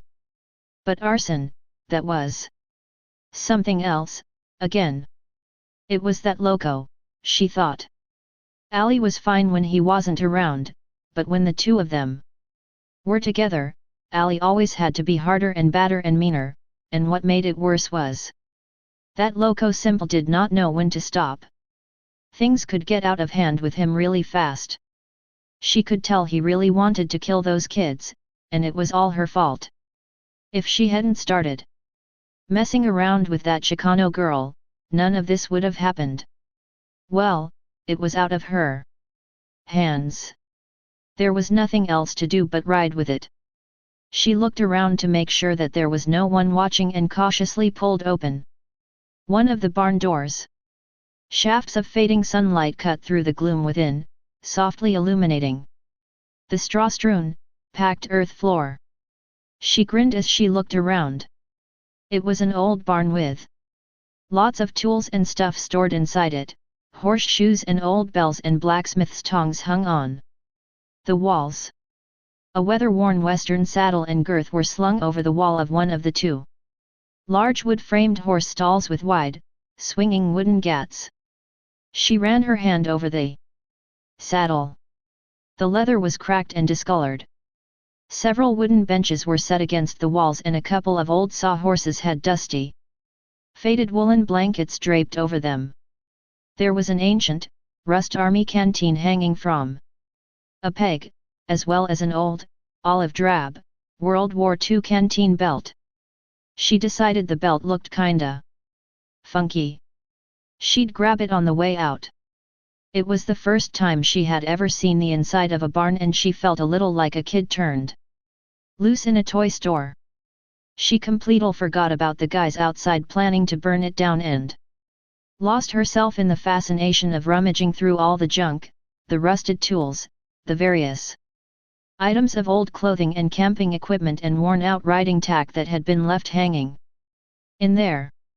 She found an old brass cowbell, struck it to hear its tone, then decided to also grab that on the way out. Then the high heel of her boot caught on something and she fell sprawling, face down, to land with her eyes scant inches away from the upturned tines of an old pitchfork. "Shit," she said, realizing how close she'd come to landing right on top of the nasty-looking thing. She'd have to be more careful. You never knew what could happen to you in a dark old place like this, she thought. She glanced up at the loft, wondering what was up there. Maybe she'd find something else that she could liberate. She took hold of the wooden ladder T had extended vertically straight up to a trapdoor in the loft, and started to climb up. Behind her, a large shadow fell across the barn floor as a massive figure came in quietly through the open door and softly pulled it shut behind him. Ali finished the first gas can and quickly transferred the siphon hose to the mouth of the second can, losing only a few drops in the process. He shoved the hose down inside, then capped the first can and handed it to Loco. "Here, take this into the barn and start pouring," he said. "And find Fox." That was all he needed now, having his lady wandering off. She was probably screwing around down by the lake, he thought, waiting around the shore or dumb thing, and here they were, getting ready to torch the damn place. He wanted her where he could keep an eye on her. They'd have to hit these turkeys hard and then split fast. He didn't want anyone to be able to identify them, assuming Loco left anyone alive to do it. He was in a real state.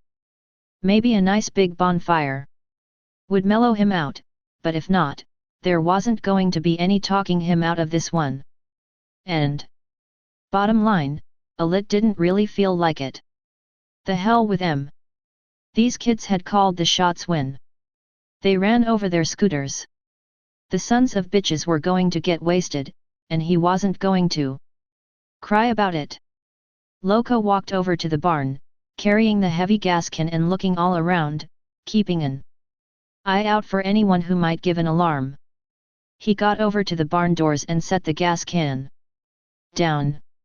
He was about to reach out and open up the door when a sudden shriek coming from overhead startled him, making him reach for the large folding knife in his belt sheath.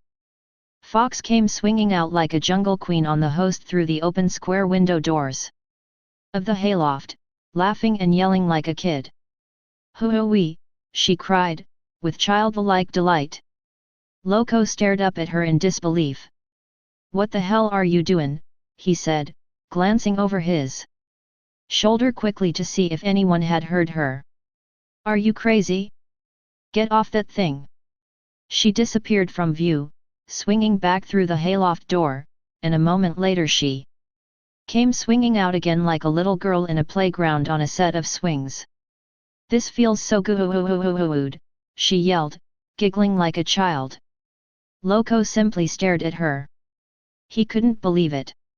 What did the silly bitch think they were doing here, playing games for Chris' sake?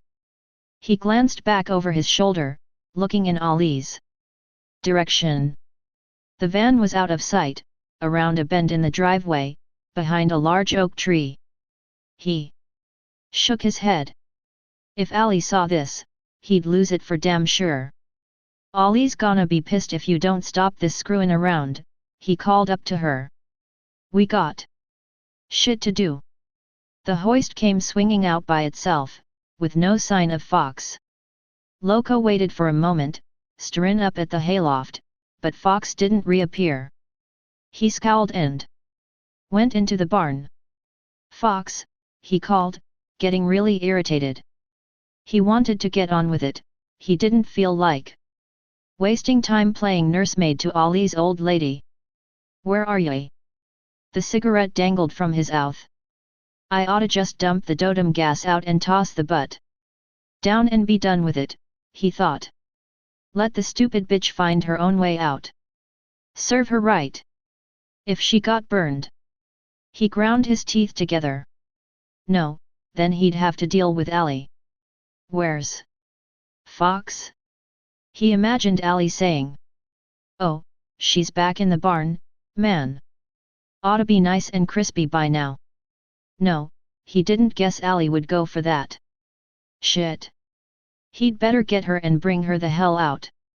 "Stop screwing around," he yelled up at the loft. "You're messin' everything up." There was no response. "Shit," he said savagely, staring up the ladder to the hayloft.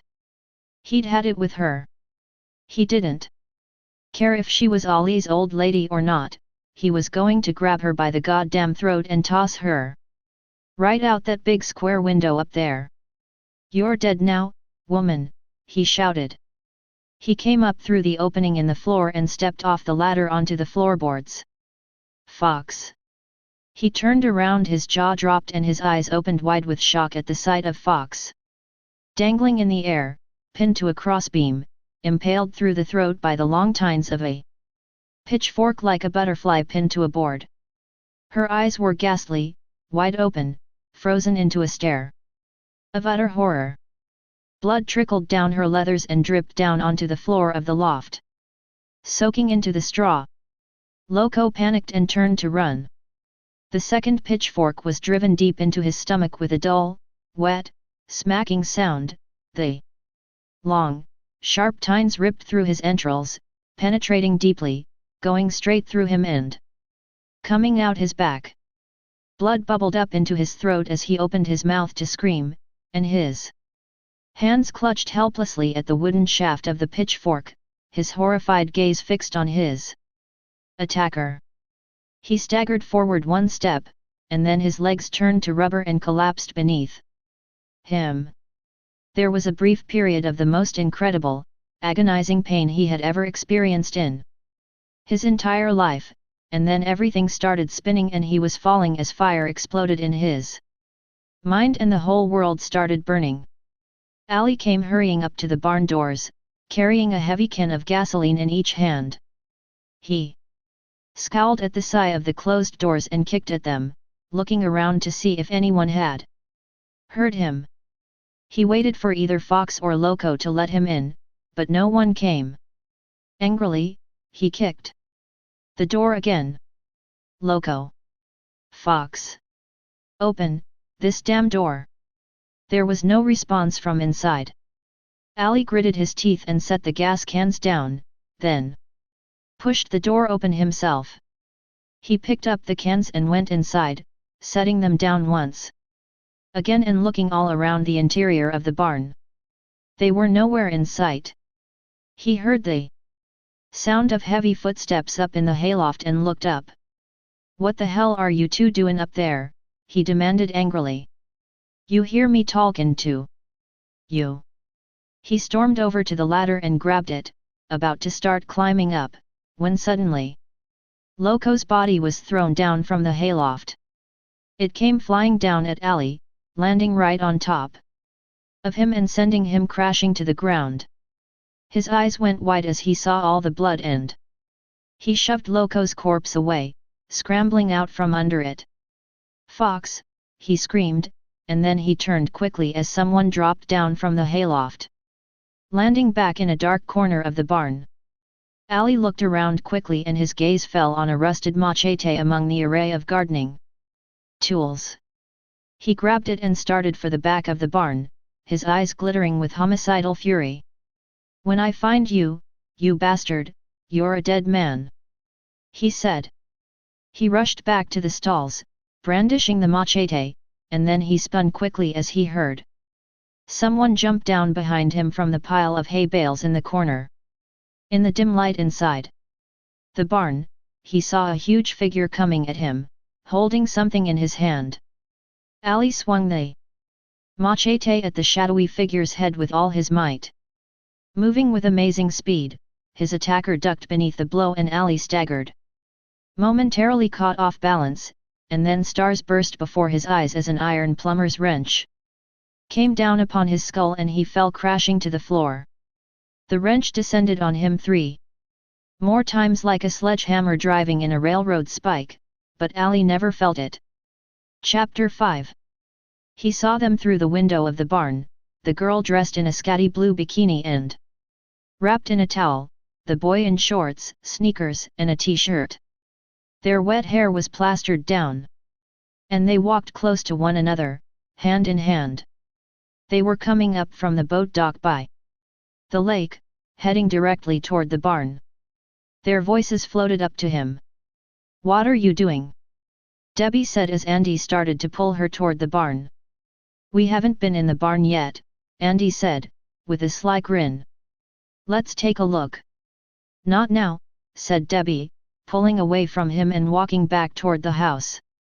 "I'm cold."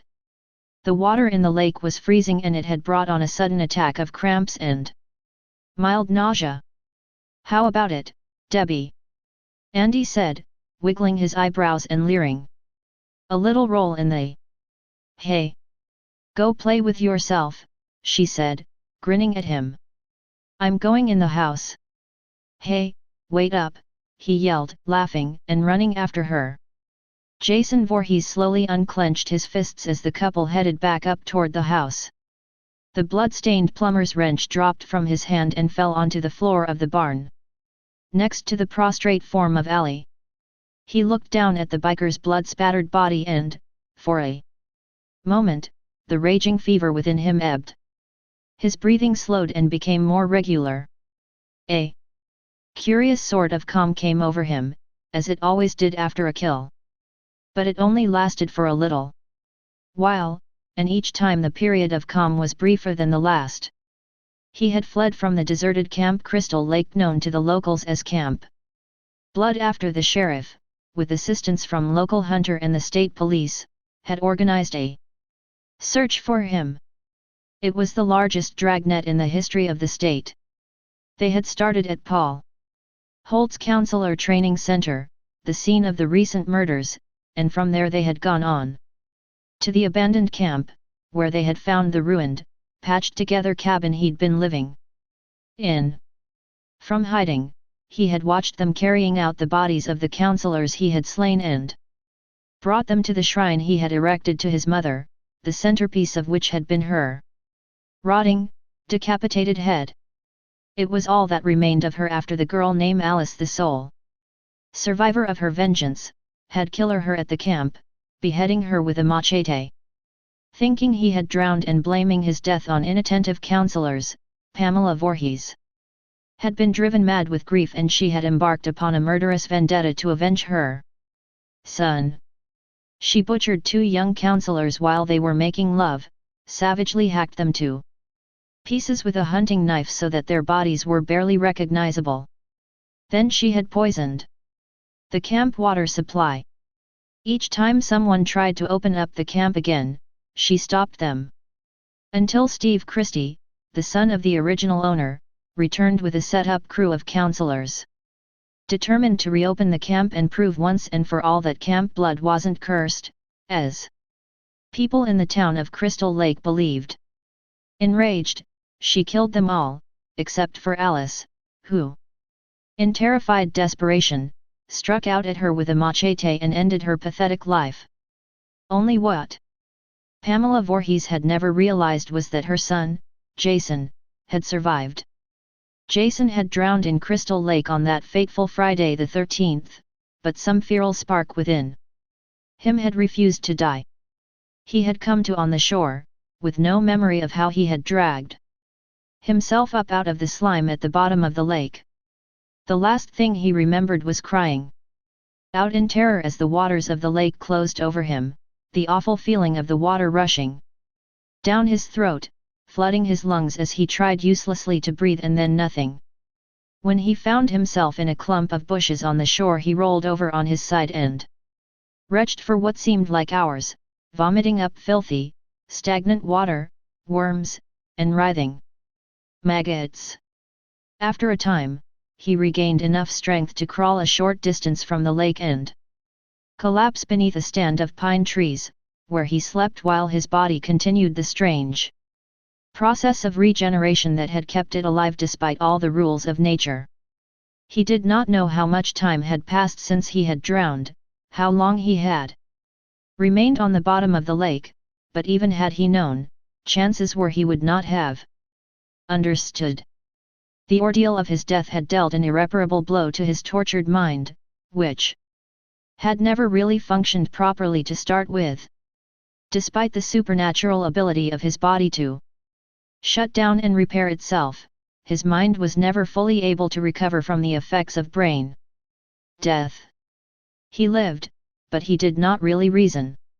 He was a human shark, motivated by nothing more complicated than a relentless urge to kill. He had avenged his mother's death, then returned to the abandoned camp on the shore of Crystal Lake to carry on her grisly work. And when Paul Holt had come to open his camp counselor training center on the Lake Isor near the abandoned summer camp, Jason had killed them all, save for Ginny Field, who had survived miraculously after he left her for dead. When they came with dogs and rifles to hunt him, he fled deep into the woods, then plunged into a stream and followed its course, causing the dogs to lose the scent while he doubled back to the lake and worked his way around the searchers. Instinctively, he outmaneuvered them and did the last thing they expected him to do. He returned to Crystal Lake. They expected him to flee deeper and deeper into the woods, heading for high ground. They would never think to look for him on the north side of the lake, closer to the town, where there was the thickest concentration of summer homes and vacation cabins. By keeping to rocky ground and then wading through the stream which fed the lake, he left no tracks for them to follow. When it grew dark, they gave up their search. And then he started to hunt. Rick parked the battered Volkswagen just off the road overlooking a quiet cove, about 25 yards from the water. He switched off the radio seconds before the announcer came on with a special bulletin updating the progress of the manhunt for the camp blood killer. There was no television in the cabin and none of THM had been listening to the radio since they arrived. So far, they hadn't heard a thing about it. He turned the engine off, left the headlights on, then got out of the car and walked with Chris down to the water's edge. They sat down on a log and looked out over the water, which gleamed with the reflection of the moonlight and the beams from the car's headlamps. When Chris rubbed her shoulders because she felt chilly, Rick took off his denim jacket and draped it around her. "Is that better?" he said, moving close to her. She smiled at him in a distracted manner. He picked up a few pebbles and tossed them one by one into the water. He glanced at Chris after a few moments. She seemed 1,000 miles away. He suddenly wanted very much to take her in his arms and kiss her, but as she put his arm around her, he felt her body tense. He sighed and took his arm away. He knew something was bothering her, but he couldn't figure out what the hell it was. Was it something he had done or failed to do? Something had really changed between them since last summer. Maybe there was someone else back home, he thought. But surely, if that were the case, she would have told him.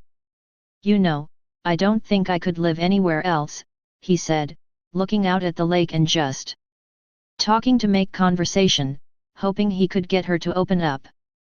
The nights are always so peaceful and quiet.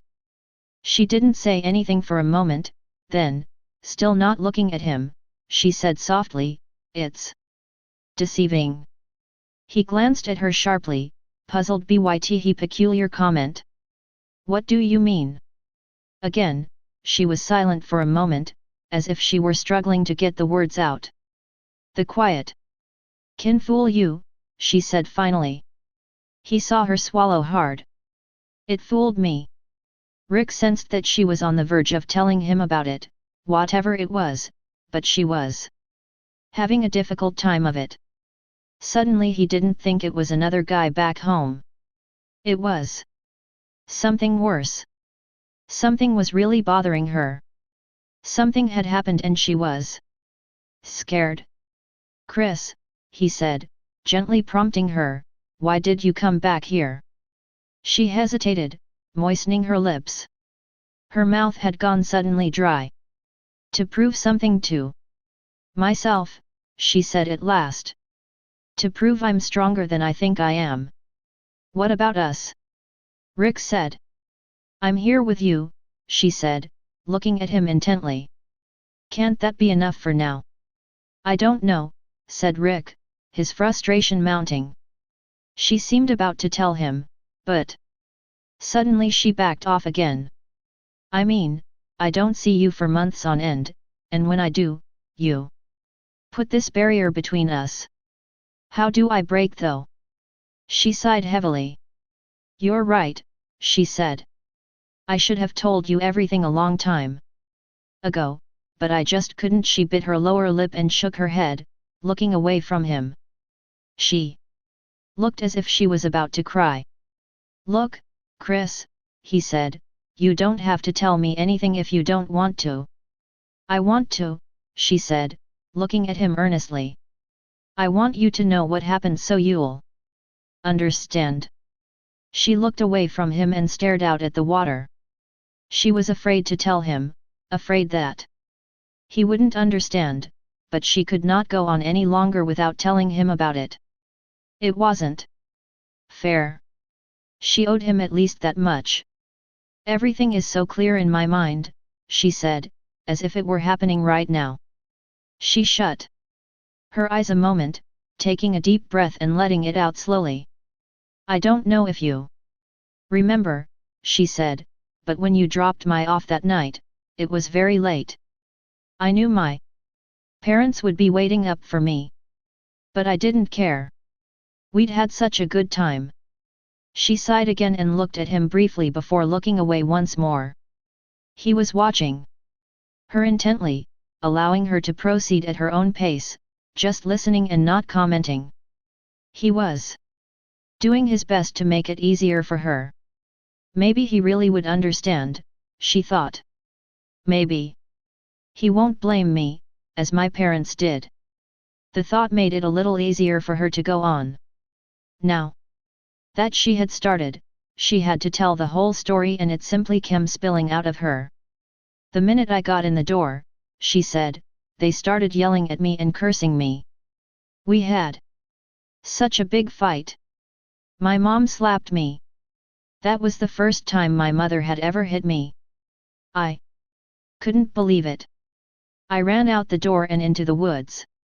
I wanted to punish them. I decided to hide out all night. I'd get them so worried that they'd be sorry for what they did." Her voice caught and she took another deep breath, trying to steady her nerves. Talking about it was bringing it vividly into focus. Rick took hold of her hand and gave it a reassuring squeeze. She continued.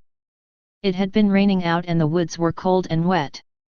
I found a dry spot under an oak tree and I guess I fell asleep. All I can remember next is being startled out of sleep by the sound of footsteps. I was sure it was Dad, so I sat up and listened for him." She began to tremble. "The footsteps stopped," she said, her heart beating faster as she relived it in her mind. Her mouth felt dry. Her skin was clammy. "Then I heard this crackling noise behind me. I turned. Around and standing there was this hideous-looking man, so grotesque he was almost inhuman. He had a knife and he attacked me with it. Tears started down her face as she gripped Rick's hand with a fierce intensity but avoided looking at him. She felt herself shaking and she fought to keep her voice steady. I've got to tell it. She thought desperately, I've got to, this is part of it, I've got to face what happened. I was so hysterical, I don't know how I was even able to think, she said, her voice trembling as she blinked back the tears, but they were running freely now, making long, moist trails down her cheeks. But I kicked the knife out of his hands and I ran. She gulped, forcing herself to go on. But he ran after me and pulled me down to the ground. I was kicking and screaming, but it didn't do any good. Then oh, God, then he dragged me by the hair along the ground. And I blacked out. I just don't know what happened after that. I just don't know. She broke down, sobbing uncontrollably, burying her face in Rick's shoulder as he gently pulled her close and stroked her hair. He had an agonized expression on his face as he understood for the first time why she had stiffened every time he tried to touch her, what it must have been like for her to be assaulted like that and not know what happened, suspecting the awful truth, wanting to know and, at the same time, being terrified of knowing. It's all right, he said softly, stroking her hair gently, feeling her pain. You're all right now. He held her until she cried herself out and pulled away, taking deep breaths as she tried to calm herself. She wiped her eyes and smiled at him weakly, grateful beyond words for this understanding. When I woke up, I was in my own bed, she continued, holding on to his hands.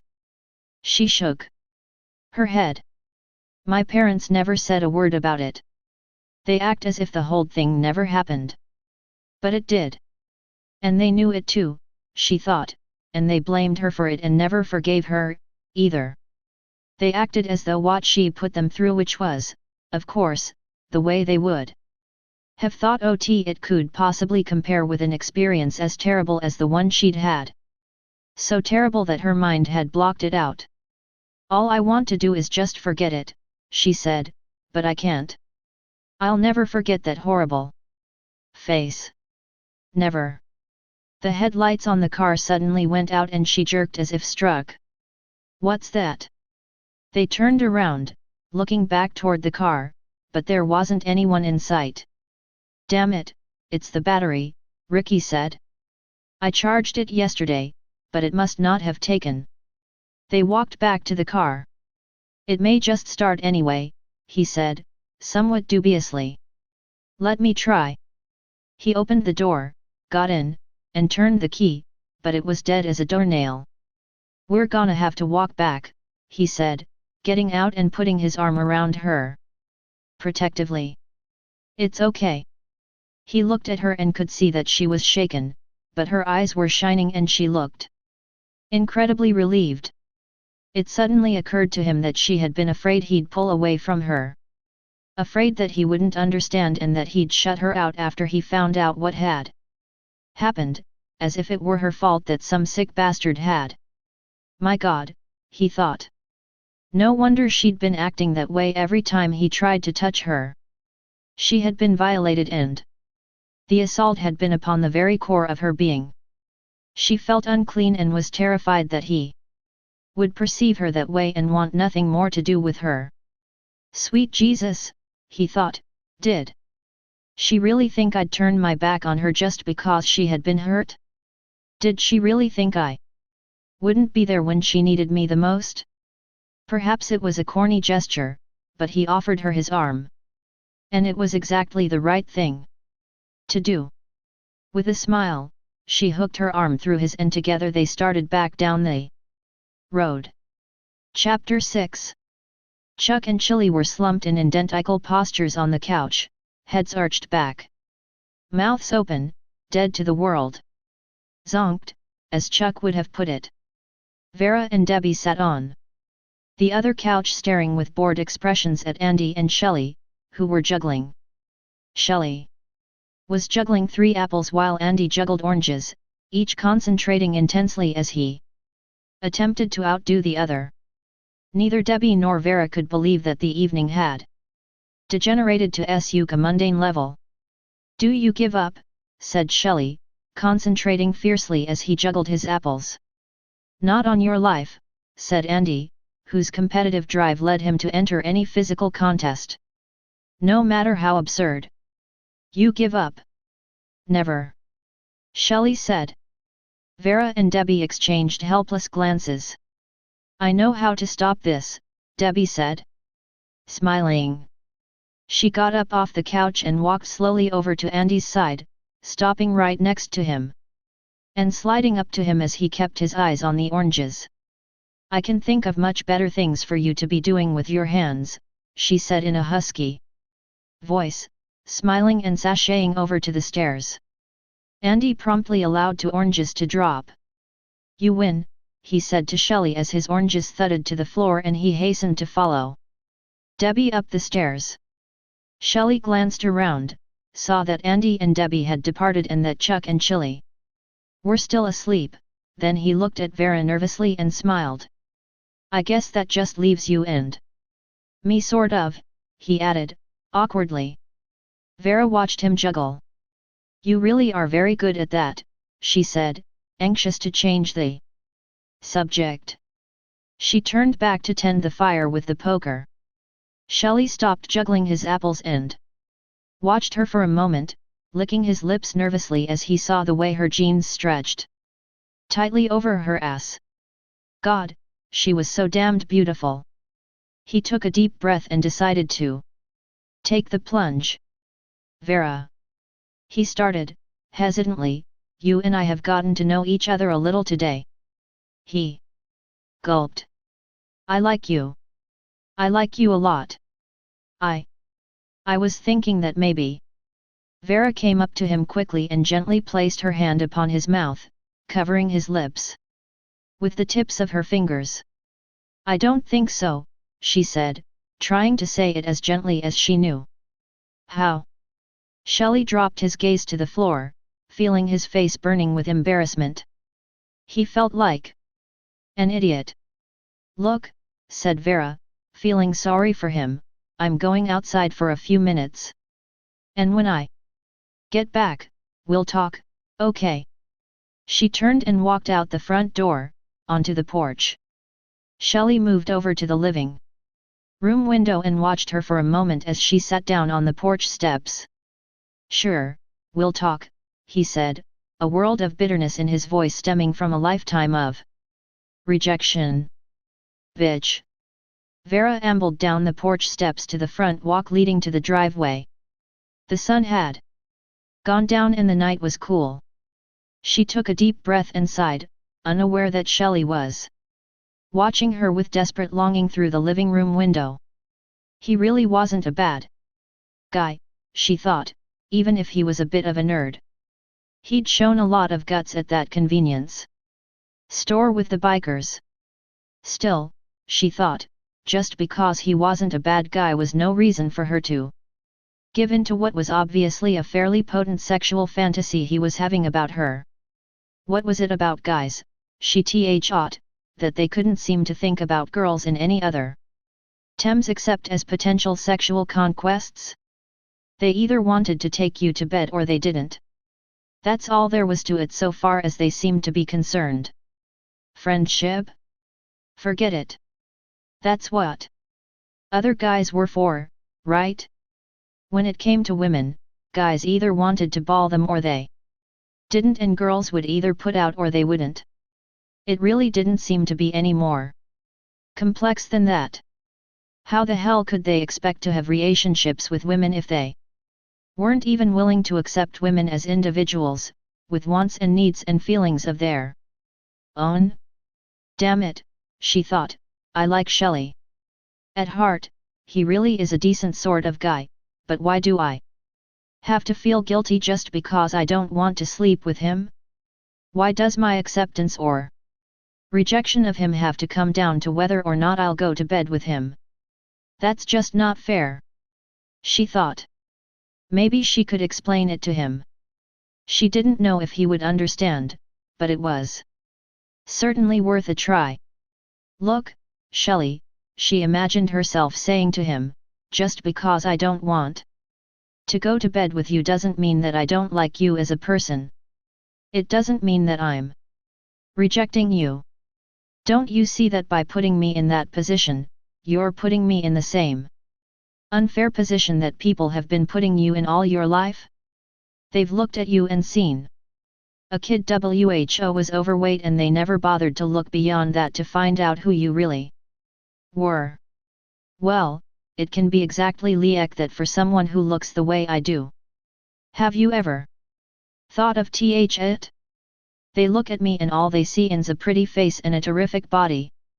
Not that I'm complaining, but there's a lot more to what I am than great legs, a tight ass, and nice tits. Just as there's a lot more to what you are than chubby cheeks and love handles. You'd like me to see that, to recognize that there's more to you than what you look like on the outside, but at the same time, you don't seem to be willing to give me that same consideration. When you look at me, Shelley, she imaging herself saying to him, what do you see? My pretty face? My tits? My legs? My ass? Do you think about who I really am, or do you think about what's between my legs? What do you really know about me, anyway? Can't you see that you're victimizing me the same way people have been victimizing you? You like the way that feels? No? Then why are you doing it to me? She sighed and continued walking down the path leading to the lake. The male thing was especially hard for a young Hispanic woman. She had to deal with the whole Latino macho trip. In order to preserve her virtue, her desirability as a potential mate, she had to be a virgin.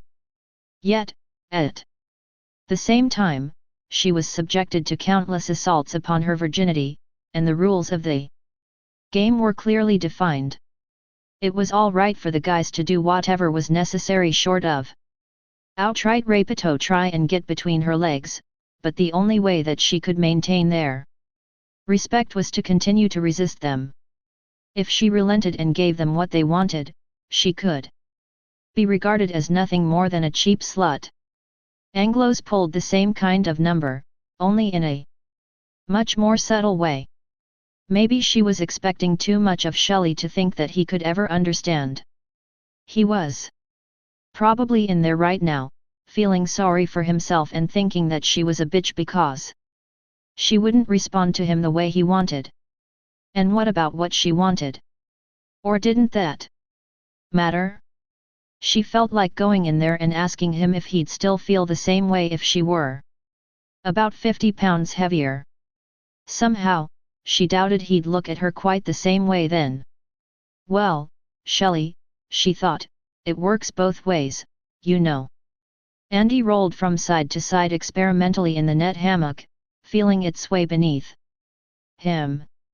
There was a dubious expression on his face as he looked up at Debbie, standing over him. How do we do it? He said. Well, first we take off our clothes, she said, with a perfectly straight face, then you get on top of me or I get on top of you. He grimaced wryly. I know how to do it. I mean, how do we do it in a hammock? With a sly smile, Debbie removed her blouse. I think you can figure something out, she said.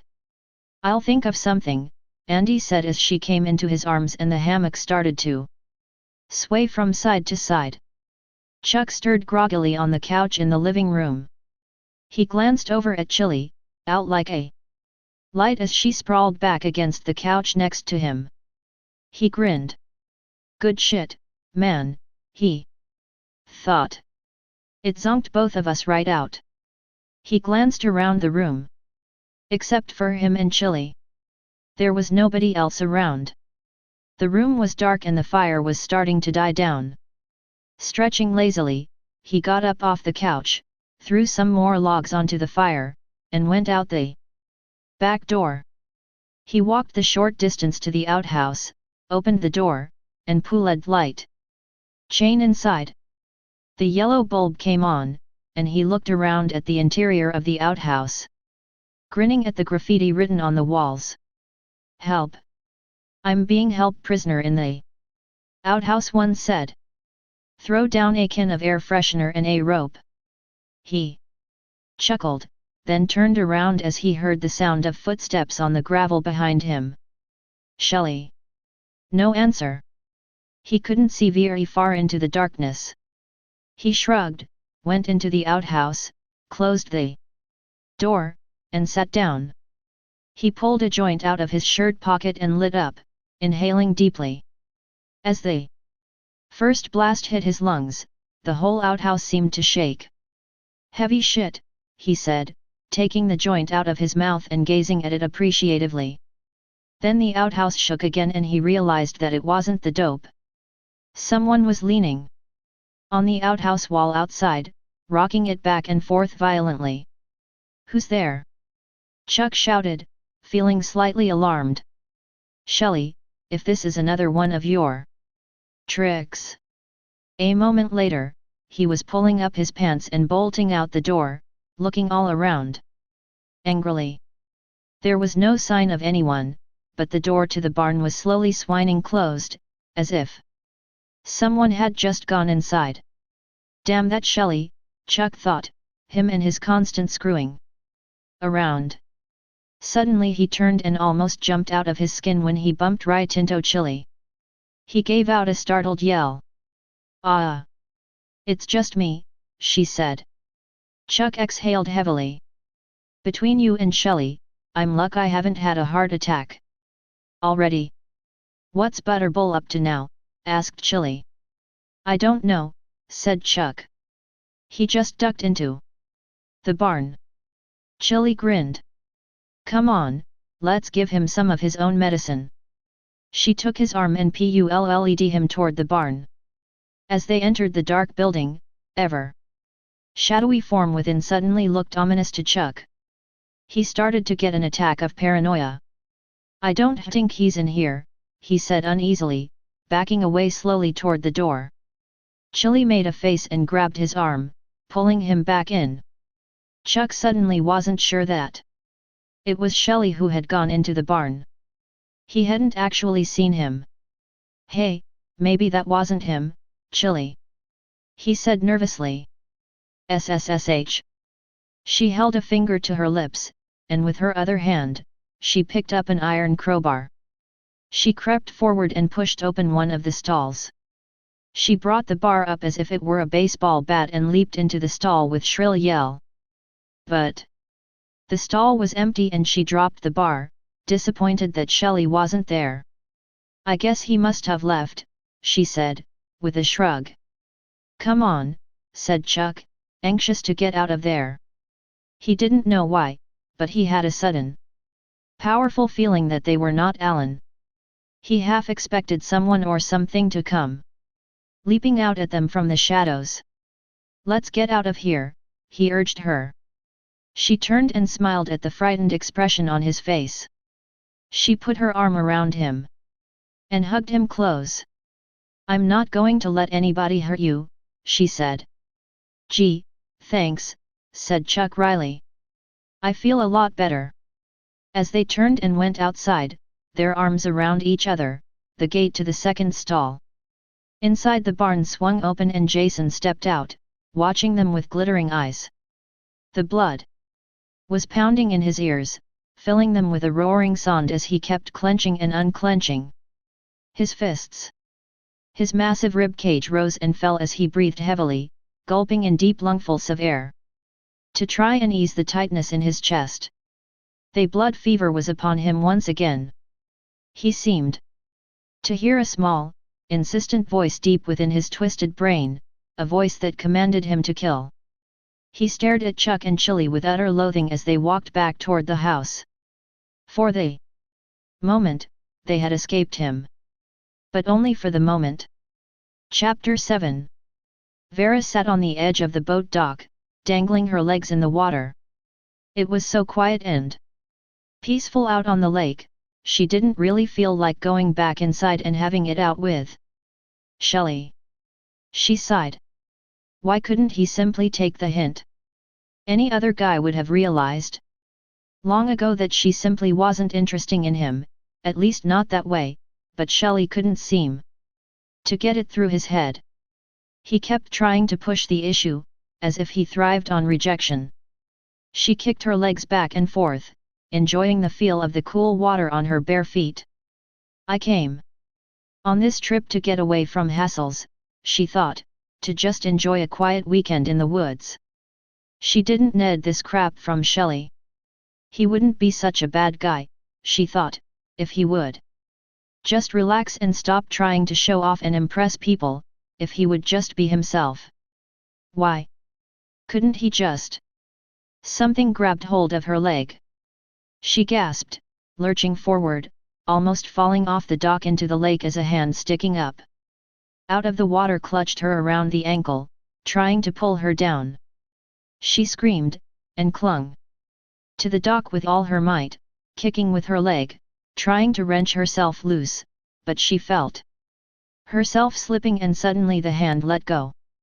As she scrambled panic-stricken back onto the dock, looking fearfully down into the water, a large figure in a black wetsuit broke the surface of the water with a loud cry, brandishing a spear gun and wearing a white plastic hockey mask. Shelley pushed the mask back on his head and grinned at her. You've just learned a valuable lesson, he said as she stared at him with stunned disbelief. A beautiful girl like you should never go out in the dark alone. Damn it, Shelley. She came at him furiously, meaning to strike him. But seeing the expression on her face, Shelley quickly backed away. Why do you do these stupid things, she said, in exasperation. I have to, he replied defensively, raising his arms slightly as if to ward off a blow. No, you don't have to, she said, making a face at him and mimicking his tone.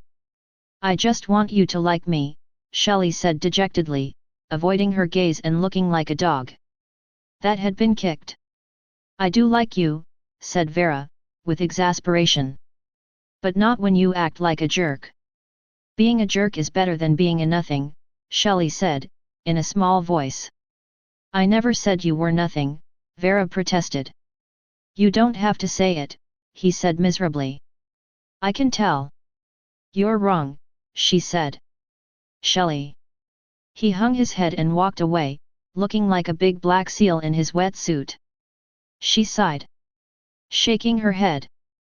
God, he was truly hopeless, she thought. He acted like an insecure 12-year-old who would do anything for attention. Like the boys who used to chase her all the time when she was a little girl. They teased her, pulled her hair, and acted like utter idiots around her. Because it was the only way they knew who to show they liked her. He was making her crazy. She went back to the end of the dock and sat down again, staring out at the lake and wondering if she was going to survive this weekend.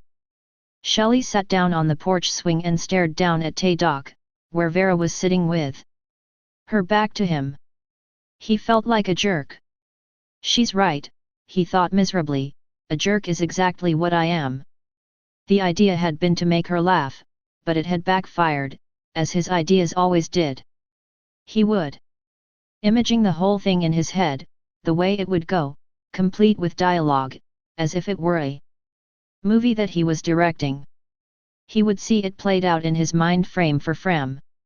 He would leap up out of the otter in his mask and wetsuit, Vera leaping back, frightened at first, then amused at the stunt and flattered by the trouble he had gone to on her account, but, of course, that was not how it turned out. These things never turned out the way he imagined they would. Shelley sighed heavily. I give up, he thought. What's wrong with me, anyway? Why can't I ever do anything right?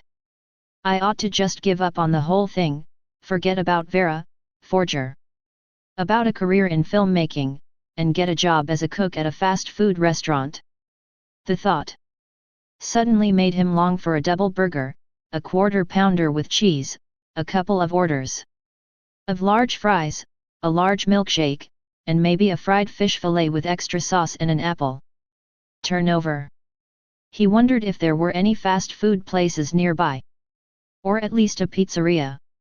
He was starving. A shadow crossed one of the windows and he glanced up to see who it was, but the figure had already passed. Whoever it was had gone around the house, heading toward the barn.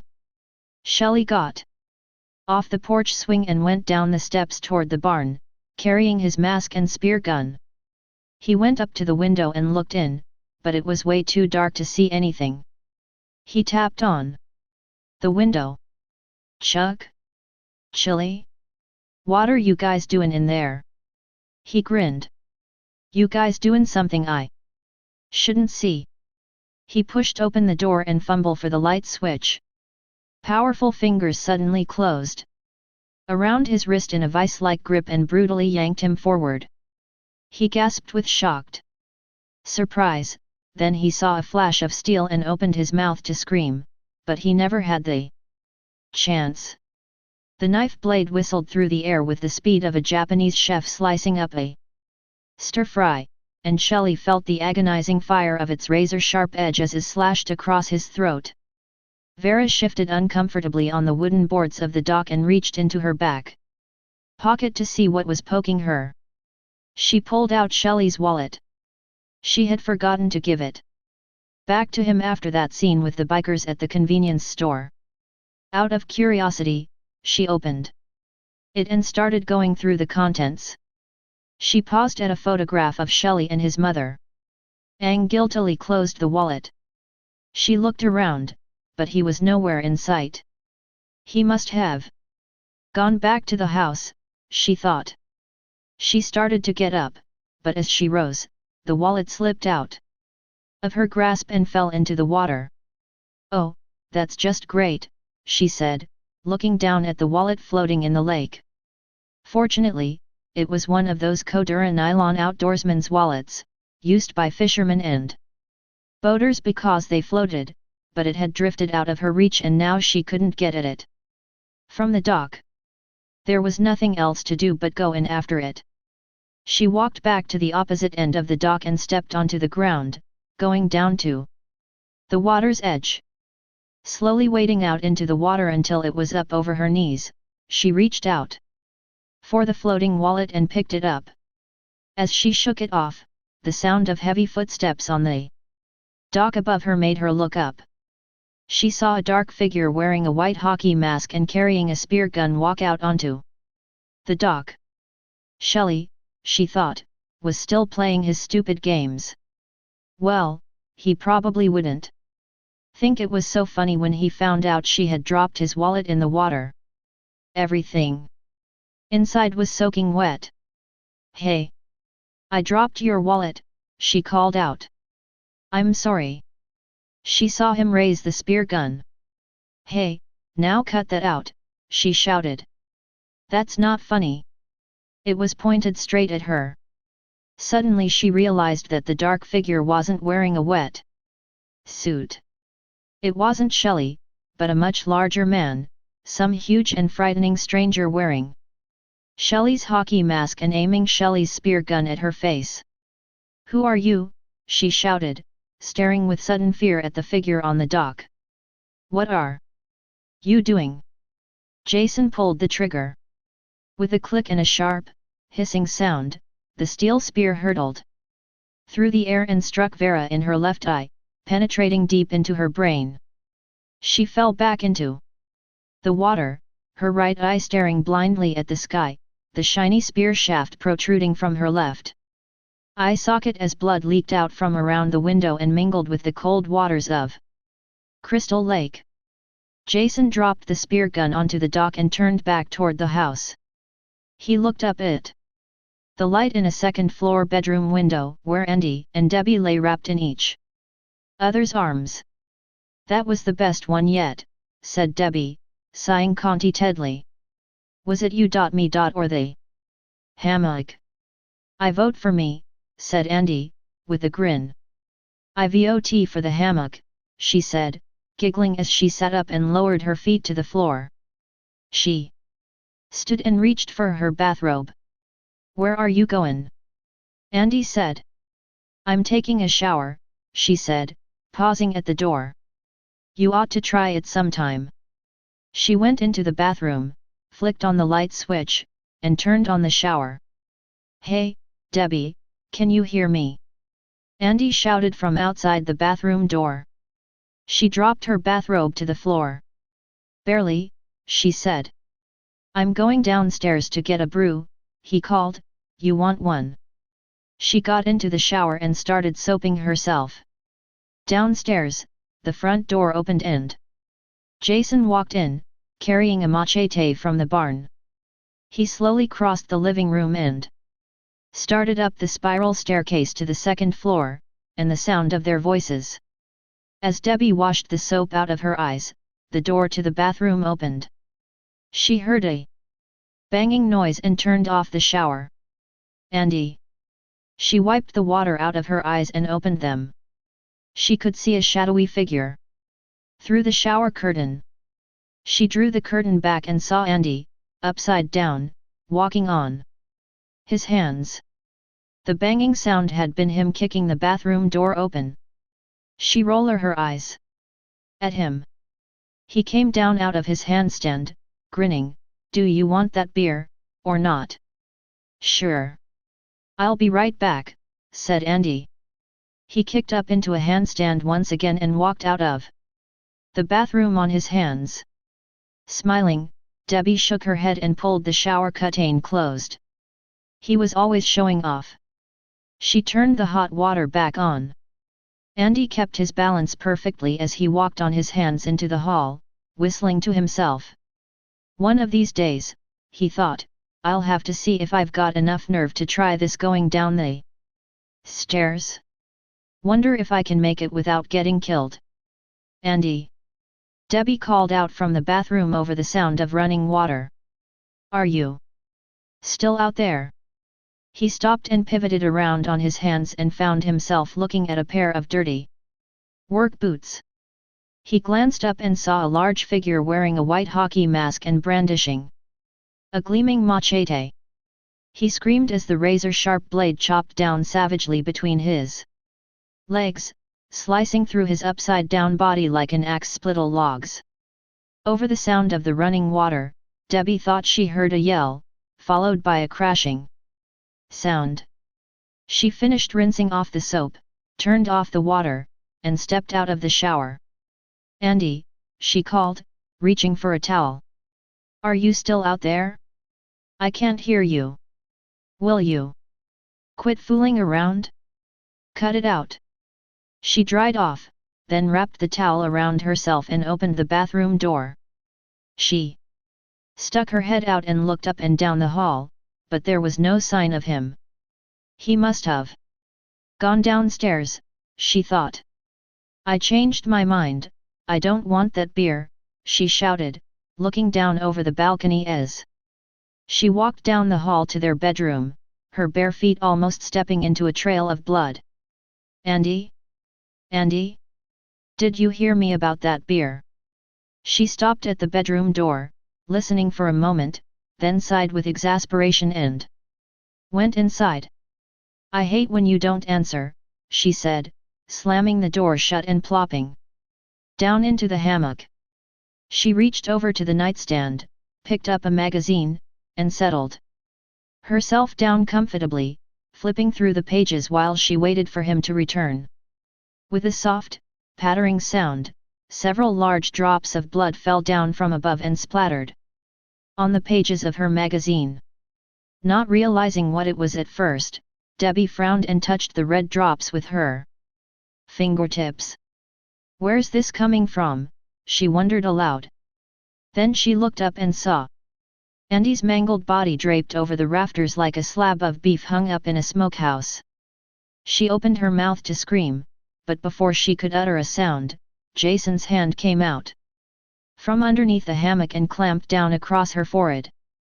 He held her head down. while his other hand drove a carving knife up between the rope strands of the hammock and into the back of her neck. The long, sharp blade ripped through her trachea and vocal cords as she croaked horribly, choking on the blood that flooded her severed throat.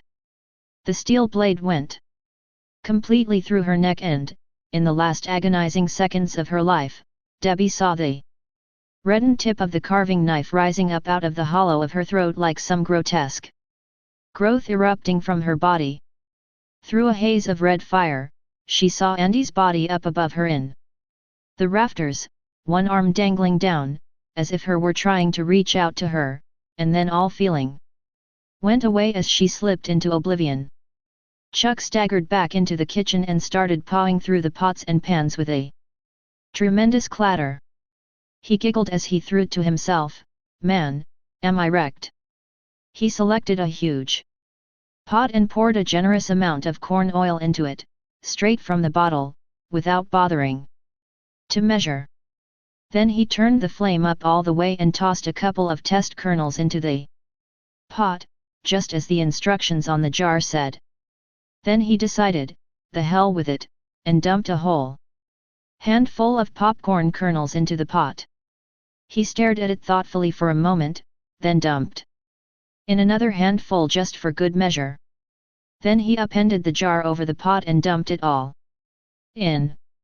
He rummaged through the shelves, knocking over spice tins and containers of dried herbs, looking for some salt.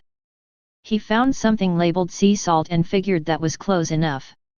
He shook a mess of it out into the pot, and for variety's sake, he added some pepper and some message. He shook the pot and after a few minutes, the popcorn started to pop. When he lifted the lid to check, popcorn exploded up into the air like sparks. He leaned in with his mouth open, trying to catch them on the fly. Chili came rushing into the kitchen. "Did I hear you screaming?" she said, looking at him anxiously. He grinned at her, his mouth crammed full of popcorn. The message actually helped the flavor. "It's probably Debbie having an orgasm," he said with his mouth full, replacing the lid of the pot. He frowned. "How come you don't scream when we have sex?" "Give me something to scream about," she said wryly. All the lights went out. Chili screamed. "What's the matter?" Chuck said, frightened. "Nothin'. I was just practicing." "Well, don't do that to me," he said, taking a deep breath to calm himself. The only light in the kitchen was the blue flame from the stove. Chuck quickly removed the pot from the flame before all popcorn burned. He heard Chili rummaging through the kitchen drawers, and a moment later, she clicked on a flashlight and handed it to him. "Here," she said, "go down in the cellar and check the fuse box." "In the dark," he said. Alone. Ever since childhood, he'd had an irrational fear of the dark that, unlike other children, he had never managed to outgrow. When he slept alone, he still slept with a nightlight. In the darkness, coats hanging in open closets took on the ominous aspect of strangers lurking in the shadows, waiting to leap out and attack him. A bathrobe hanging on a hook screwed into the back of a door looked like some sinister ogre reaching out for him. Furniture took on soft, indefinite shapes in the darkness, which his imagination transformed into ravening monsters crouching and ready to spring. He knew, of course, that there were no strangers hiding in the closet, only coats. And that there was no ogre standing by the door, but just his bathrobe on a hanger, and that it wasn't a werewolf crouching in the corner, but merely an armchair. Intellectually, he knew that. But emotionally, he was convinced that strange, malevolent beings crept out of the woodwork. When the lights were out. "Be a man, man," Chili said, taking a lantern down from a windowsill and setting it on the table to prime and light it. Chuck sighed with resignation and headed for the basement stairs. He opened the door and shined the light down the steep steps.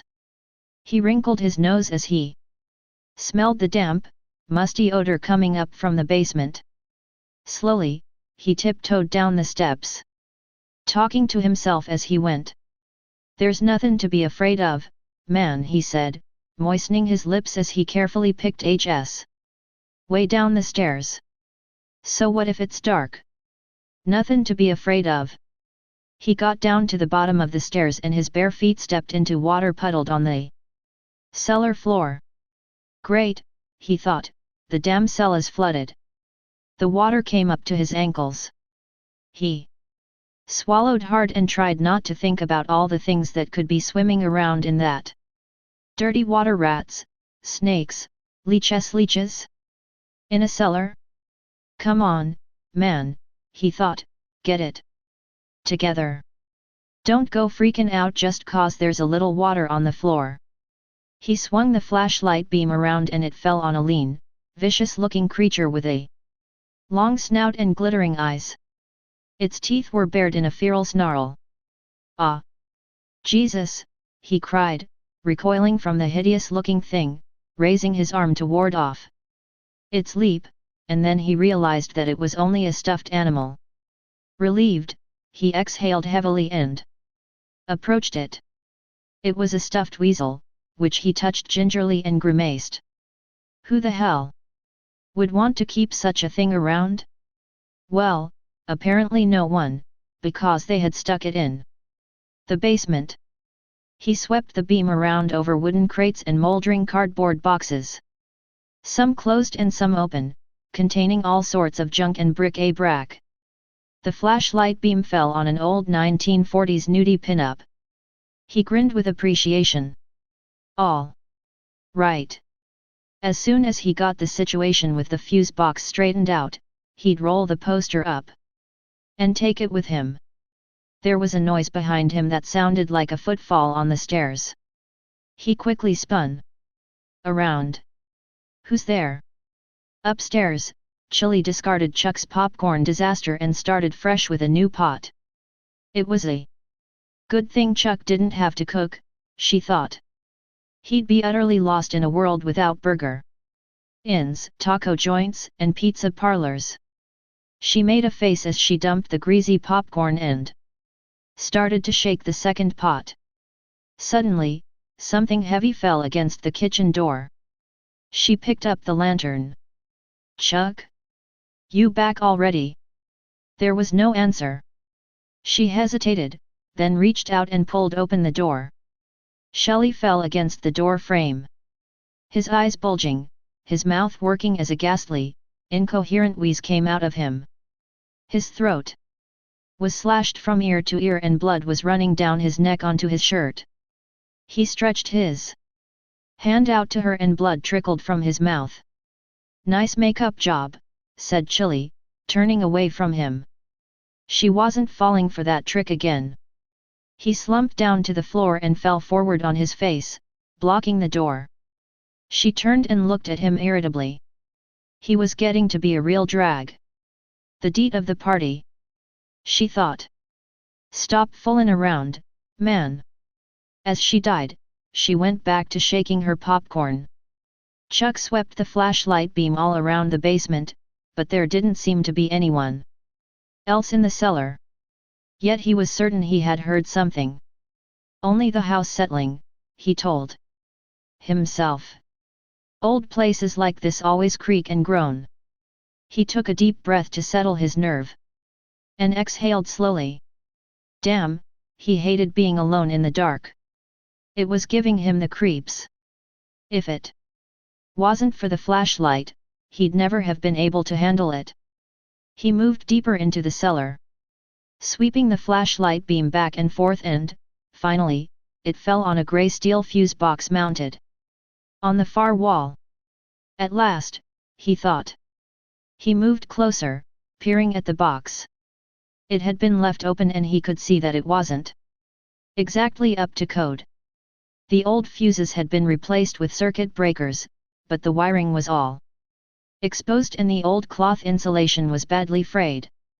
Not very soft at all. Man, he thought, this is just not my day. He shined the flashlight into the box and saw that the main breaker had clicked into the off position. It must have been a power surge. Gingerly, her reached out, all too aware of the fact that he was standing barefoot in ankle-deep water, and quickly clicked the breaker switch back to the on position. Then he pulled his finger back quickly. The dim 40-watt bulb in the fixture overhead flickered on, and Chuck sighed with relief that it was over and he could go back to his munchies. He was beginning to think he'd never get out to that basement. "That's better," he said, turning to go back upstairs. He gasped at the sight of the huge, backlit figure standing close behind him. The flashlight beam fell on the white hockey mask, and before Chuck could take another breath, Jason's hand shot out and closed around his throat, seizing him and lifting him straight up off the floor. Chuck wriggled like a fish in the immensely powerful grip, his eyes bulging wildly as he vainly gasped for air. With one smooth motion, Jason hurled him right into the open fuse box. Electricity cracked as Chuck slammed back into the old wiring and his bare feet hit the water. Splayed out against the fuse box as if he were crucified, Chuck jerked and writhed as the juice coursed through his body and electrocuted him. Sparks shot out of the box, the light bulb overhead flickered madly, and the smell of burning flesh filled the musty cellar. Chili stood at the stove, frowning up at the lights as they started to blink rapidly on and off. "What's going on?" she said to herself, wondering what the hell Chuck was doing down there. "Chuck," she thought, "will you stop playing with the juice?" She picked up the lantern and headed for the door. Shelley's body blocked the way. She sighed, rolling her eyes. Him, too, she thought. Who needs this? It was enough to make her want to scream. "Get up, Shelley," she said, prodding him with her foot. "Enough is enough." He didn't move or respond. Chili set her teeth and bent down to shove him out of the way, but he was dead weight. Then she noticed how very still he was lying.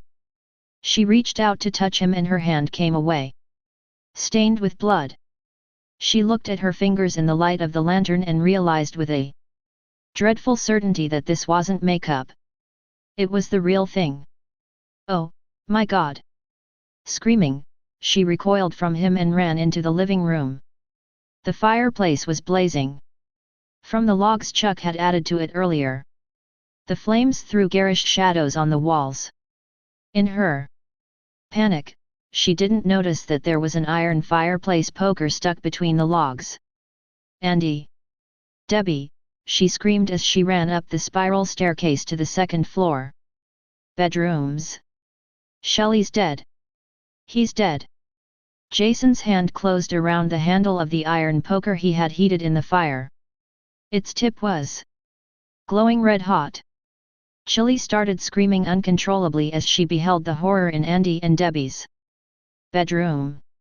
Debbie was lying on her back in the net hammock, her eyes bulging, her face twisted into a terrifying grimace, a carving knife sticking up out of her throat as if it had spurted from her neck.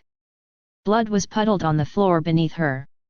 Andy's body was draped over the rafters, his arm hanging down loosely, his eyes glazed, the blood from his grisly wound draining onto the floor as if he were a side beef in a kosher slaughterhouse. She fled screaming from the bedroom to the rail, racked with dry heaves. She hung over the rail, gulping for air, desperately trying to stop the tremors that had seized her. "Oh, my God! Help!" The lighters continued to flash on and off wildly as she staggered down the stairs, knowing she had to get out of the house and flee, run for her life, get as far away from there as possible. She stumbled down the stairs, almost falling headlong, ran straight for the door. It was ajar and a strong gust of wind suddenly blew it open, slamming it against the wall. She screamed, thinking someone had thrown it open, and she turned. With a powerful thrust, the sizzling, red-hot poker was driven straight into her stomach. It penetrated deeply, crisping her skin and sending thin tendrils of smoke curling up from the cauterizing wound. The breath hissed out of her as she felt the shock of the brutal impact and the fiery agony of the glowing iron. She saw the loathsome eyes behind the stark white mask and then her vision blurred. She couldn't even scream. She was beyond screaming. She was beyond pain. And a moment later, she was beyond caring. Chapter 8. Rick played the flashlight beam on the ground before them as they walked down the winding dirt road that ran parallel to the lakeshore. Chris had her arm around his waist. He stopped for a moment as they came to a bend in the road, gently pulled her close, and kissed her. For once, she didn't pull away, but responded hungrily. Then she broke the kiss and smiled at him. "Great shortcut, Rick," she said sarcastically, knowing perfectly well that it would have been quicker for them to take the hiking trail along the lakeshore. But she didn't really mind. It was a tremendous load off her mind that he understood what she had gone through, and she wished now that she'd told him about it before. It had been unfair to him, but things would be better now. She shivered slightly in the cool night air. "Come on," she said, pulling him along, "let's move it." "Always spoiling my fun," said Rick, grinning at her. Something crunched behind them. What was that noise? He spun around, shining the light bang them. "What?" said Chris, alarmed. "I don't know," Rick replied. "I heard something over there."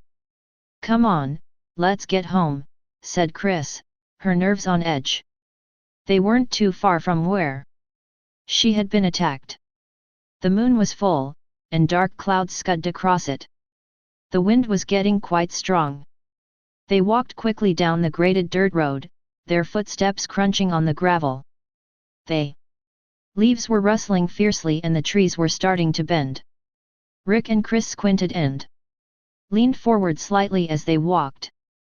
"This wind sure came up," Rick said, squeezing his eyes shut against some wind-blown dust. They turned off the main road and trotted quickly down the drive leading to the house.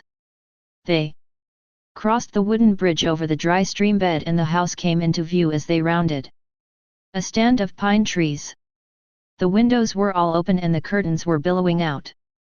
The house was dark, except for the faint golden glow from the fireplace that kept the house from looking completely deserted.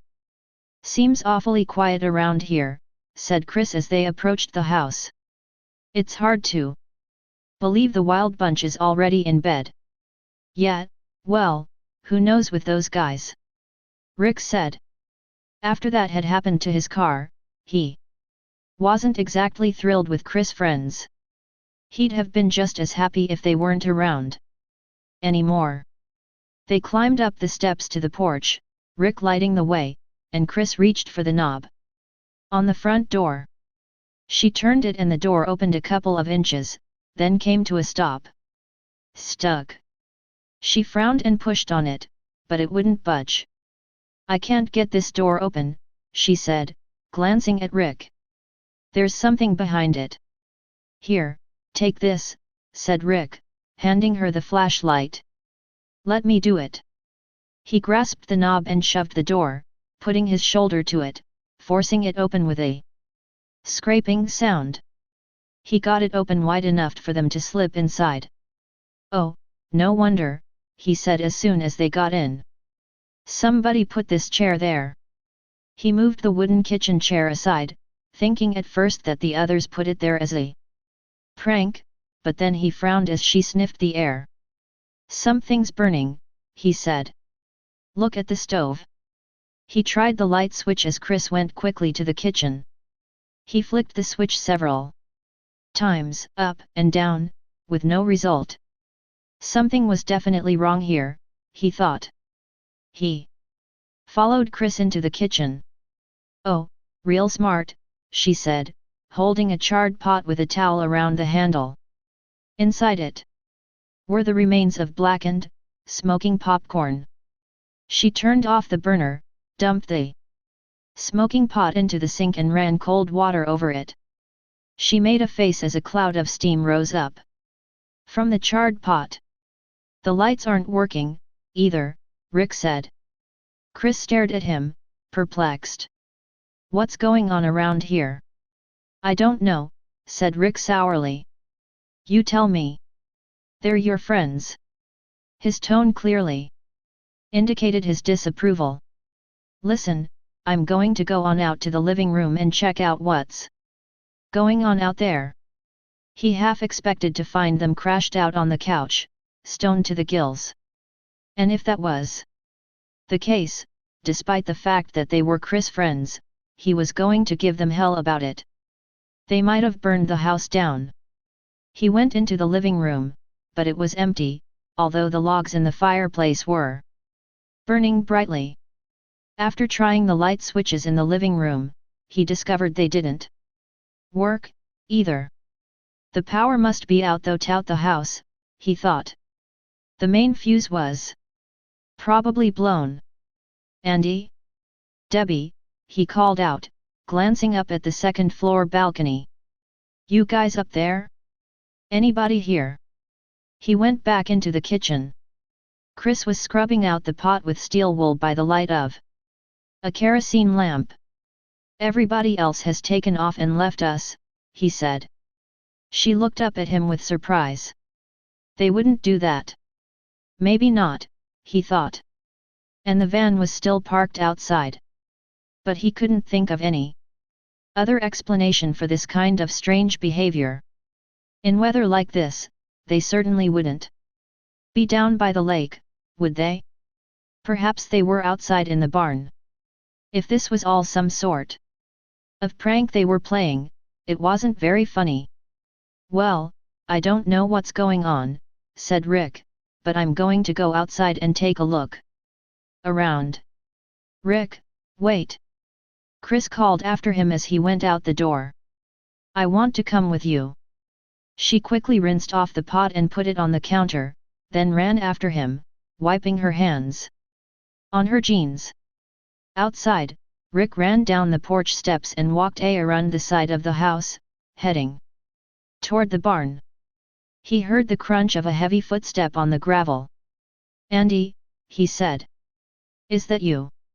He started to turn when he was suddenly seized from behind. "Rick!" Chris called, coming into the living room. She looked around, but the living room was empty. He must have already gone outside, she thought. She suddenly felt creepy standing all alone in the empty house. She went up to the front door and opened it, hesitating before going out on the front porch. She felt nervous about going outside. She stepped out onto the front porch and looked around. He was nowhere in sight. "Rick!" she called out nervously. Rick was only about 20 feet away, but he couldn't answer her. A large, calloused hand was clamped over his mouth and nose, holding him so that he couldn't breathe. A powerful arm was wrapped around his chest, pinning his arms to his sides and immobilizing him. His feet were off the ground, and though he kicked and struggled with all his might, he couldn't break loose or even shout out to warn Chris. Jason held him as easily as if he were an infant. Chris stood out on the front porch for a moment, looking out into the darkness, then decided to go back inside. As she closed the door behind her, Jason placed his hands on either side of Rick's head and began to squeeze.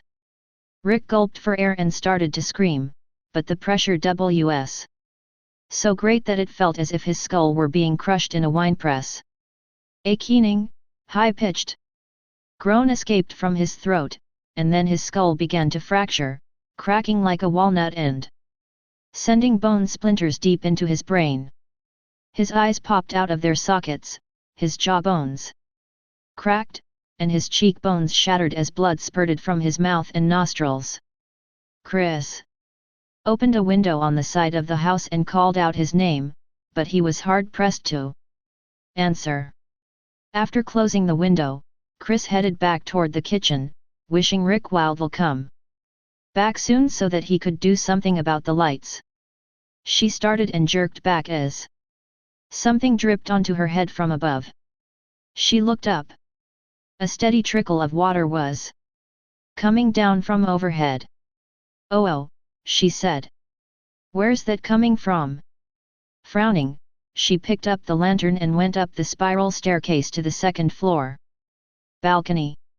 Maybe they were upstairs all along, but they simply weren't answering, she thought. Hell, if they were fooling around up in the bathroom and they flooded the damn place. I don't know what kind of game you guys are playing, she called out, but I don't like it. There was no response. She reached the top of the stairs and stood still for a moment.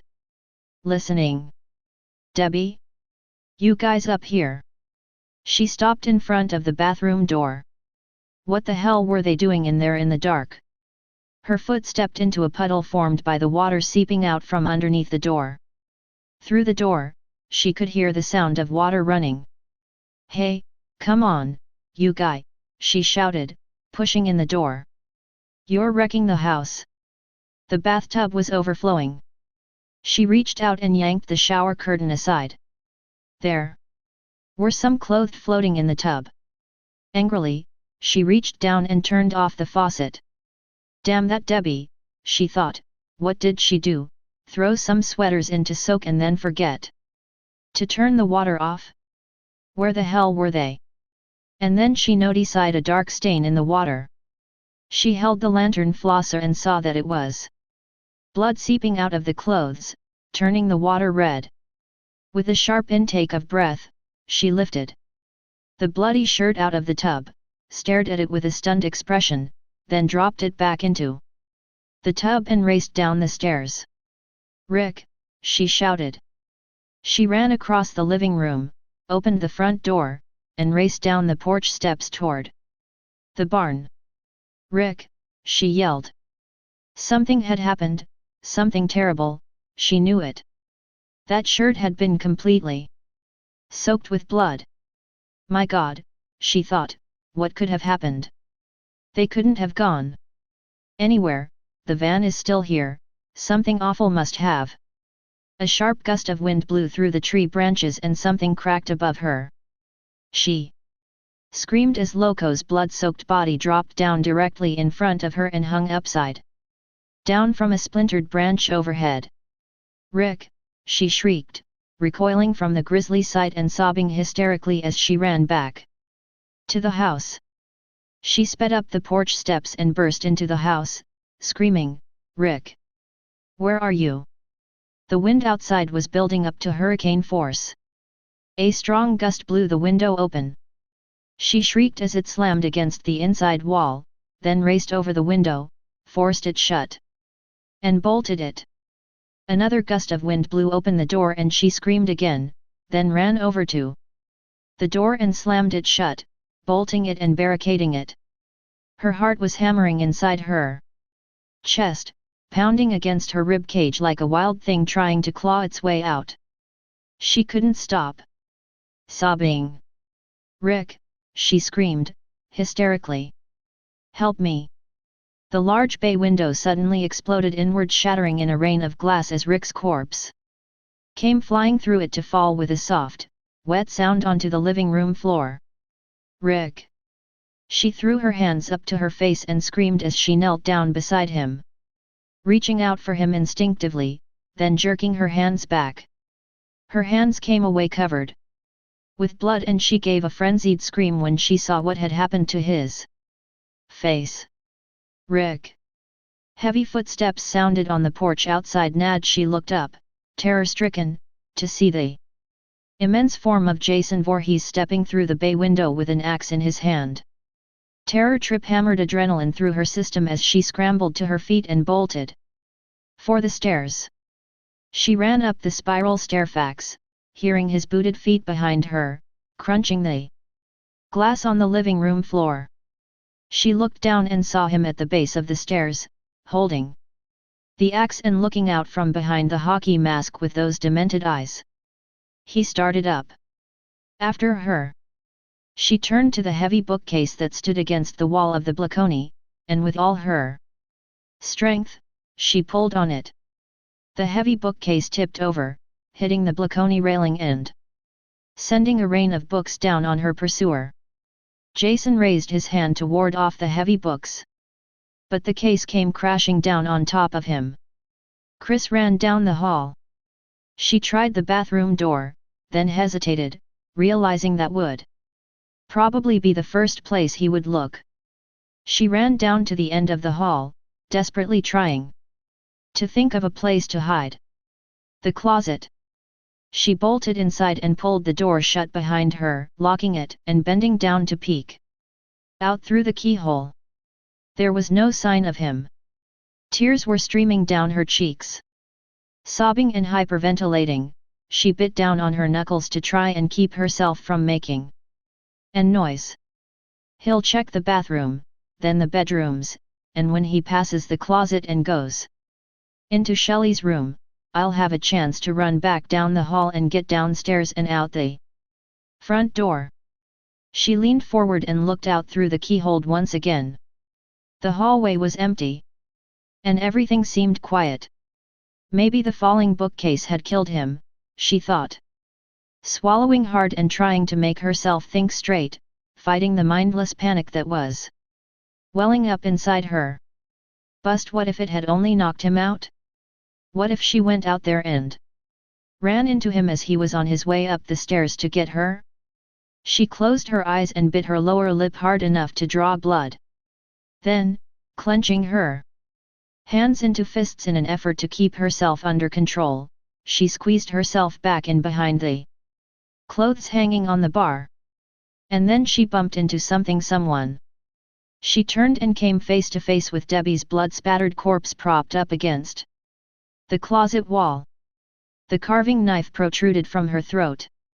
She recoiled in terror as the body fell forward onto the floor of the closet and, unable to control herself, she cried out, then immediately slapped her hand over her mouth as she realized what she had done. She quickly bent down and glanced out through the keyhole and saw Jason charging down the hallway. His axe raised, heading directly for the closet. She reeked back only seconds before the axe came crashing through the wooden door, inches away from her. She screamed as the axe was pulled back for another shuddering blow, splintering the door. There was no way out. She was trapped. And then she glanced down at Debbie's body. At the carving knife stuck through her throat. She reached down, trembling, and pulled the knife out as the axe crashed through the closet door again, putting a gaping hole in it through which Jason shoved his arm as he groped for the lock. With all her might, Chris drove the knife through the back of his hand. An ordinary man would have screamed in agony, but Jason merely let out a moan that was muffled by his mask and pulled his hand back. The axe fell to the floor. Pursuing her advantage, Chris lunged out of the closet, flailing at him with the knife, slashing at him furiously. He backed away, slipped on the water in the hall, and went down to one knee. The knife came down, narrowly missing his chest, and became embedded in his thigh. He howled with pain, clutching at his wounded leg. He was still between Chris and the stairway, blocking the hall. She remembered that there was a window in Shelley's bedroom at the other end of the hall. She turned and ran down the length of the corridor and grasped the doorknob. But the door was stuck. She shoved her shoulder into it, but it wouldn't budge. When she threw herself against the door again, then kicked it as hard as she could, it burst open just as Jason plucked the carving knife out of his leg and hurled it at her. It whistled past her head and stuck in the door frame. No, she screamed, and plunged into the bedroom. Without pausing, driven by sheer terror, she picked up a chair and hurled it through the window. It smashed through and fell to the ground below. She kicked out the remaining shards of glass, then squeezed through the window and hung from the sill on the second story. She had no choice, she had to do it. She took a deep breath as she prepared to drop when Jason reached through the broken window and grabbed the collar of her jacket. He started to haul her back in. No! No! She screamed, pounding at him furiously in an effort to get free. But her blows had no effect, and he continued to pull her in. With a ripping sound, the thin cloth of the jacket tore. And she plunged to the ground, leaving part of her jacket in Jason's hands. She had enough presence of mind to allow her legs to collapse beneath her and roll as she hit, dissipating the impact. She was momentarily stunned by the fall, but otherwise uninjured. She scrambled up and saw him throw the remains of her jacket to the ground and duck back into the bedroom. She knew he'd be coming down after her, and she needed to get around to the front of the house, where the van was parked. She'd never be able to move fast enough. Somehow, she had to slow him down. She shrugged out of the remains of her torn jacket and ran to the porch. Through the window, she could see him coming down the spiral staircase. She grabbed a heavy log off the pile of firewood on the porch and stood against the wall by the front door, the log held high over her head. As he opened the door and came out onto the porch, she stepped in behind him and brought the log down on his head with all her might. He grunted and crashed through the porch railing, falling and landing face down on the ground. She stared at him for a second, holding her breath. He didn't move. She ran down the porch steps and headed for the van. She made it to the door and jumped in, just as Jason was starting to pick himself up off the ground. "Keys! Keys!" she shouted as she pawed frantically through her pockets. "Come on!" She found them and rammed them into the ignition switch. The motor started right up and she sobbed with relief, shifted into reverse, and backed the van around. Jason staggered into her path, limping on his wounded leg. She set her teeth, shifted into first, and floored it, aiming the van right for him. At the last possible instant, he leaped out of the way, throwing himself to one side as the van hurtled past him. Jubilant, Christ headed for the wooden bridge, but the van suddenly lurched, sputtered, and stalled in the center of the bridge over the dried-up steam bed. "No!" Chris shrieked. She turned to ignition key again and pumped the gas pedal, all with no result.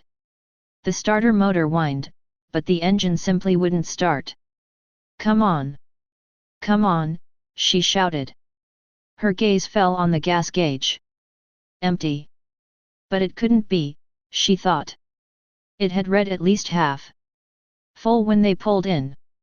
There was no way she could have known that the bikers had siphoned all the gas out.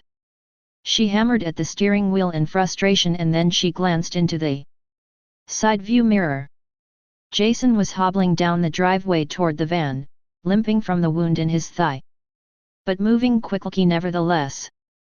Hysteria threatened to overcome her and then she suddenly remembered the reserve tank. She reached under the dashboard and flicked the switch, pumping the gas pedal to prime the carburetor. She glanced terror-stricken in the mirror as Jason came closer and closer.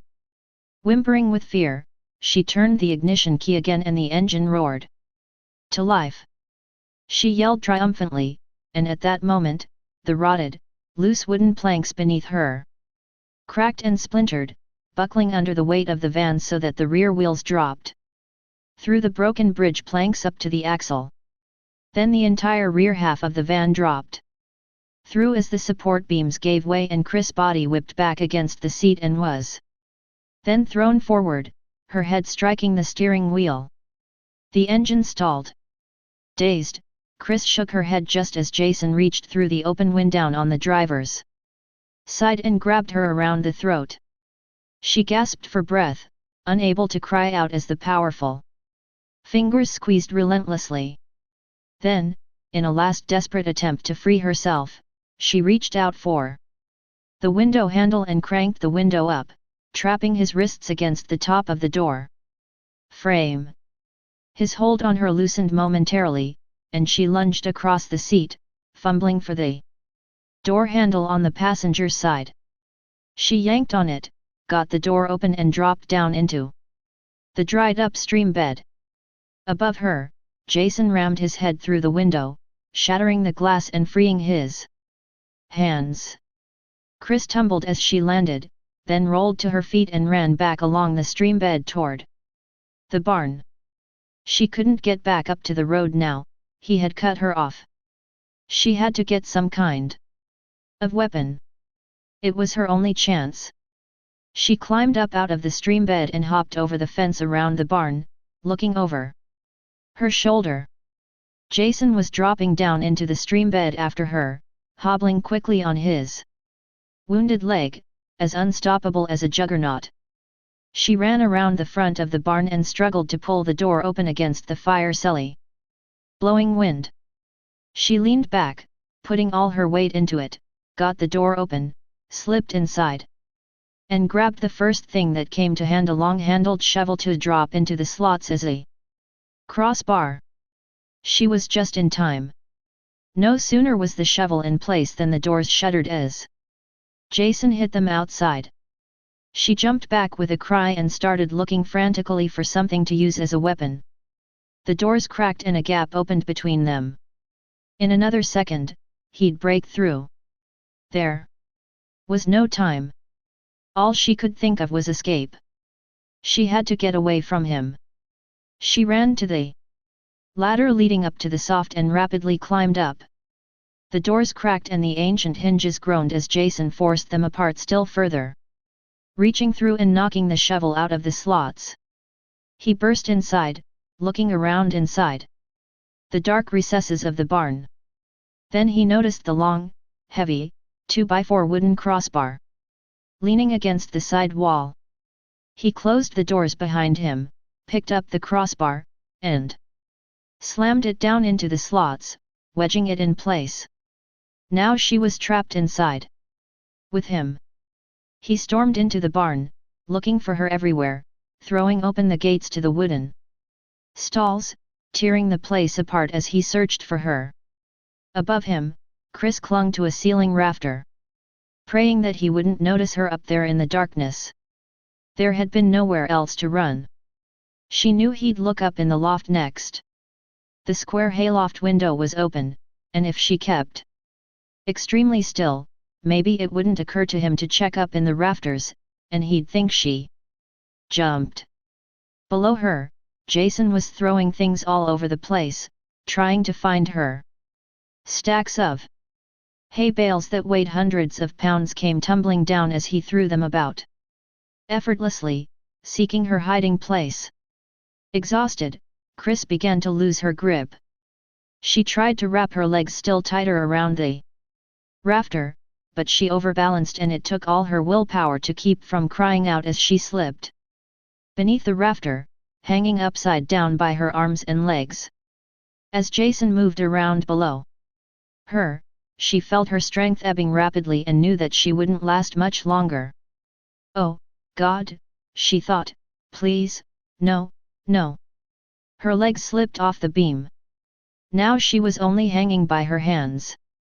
Her arms felt as if they were on fire as she desperately tried to hold on, but it was useless.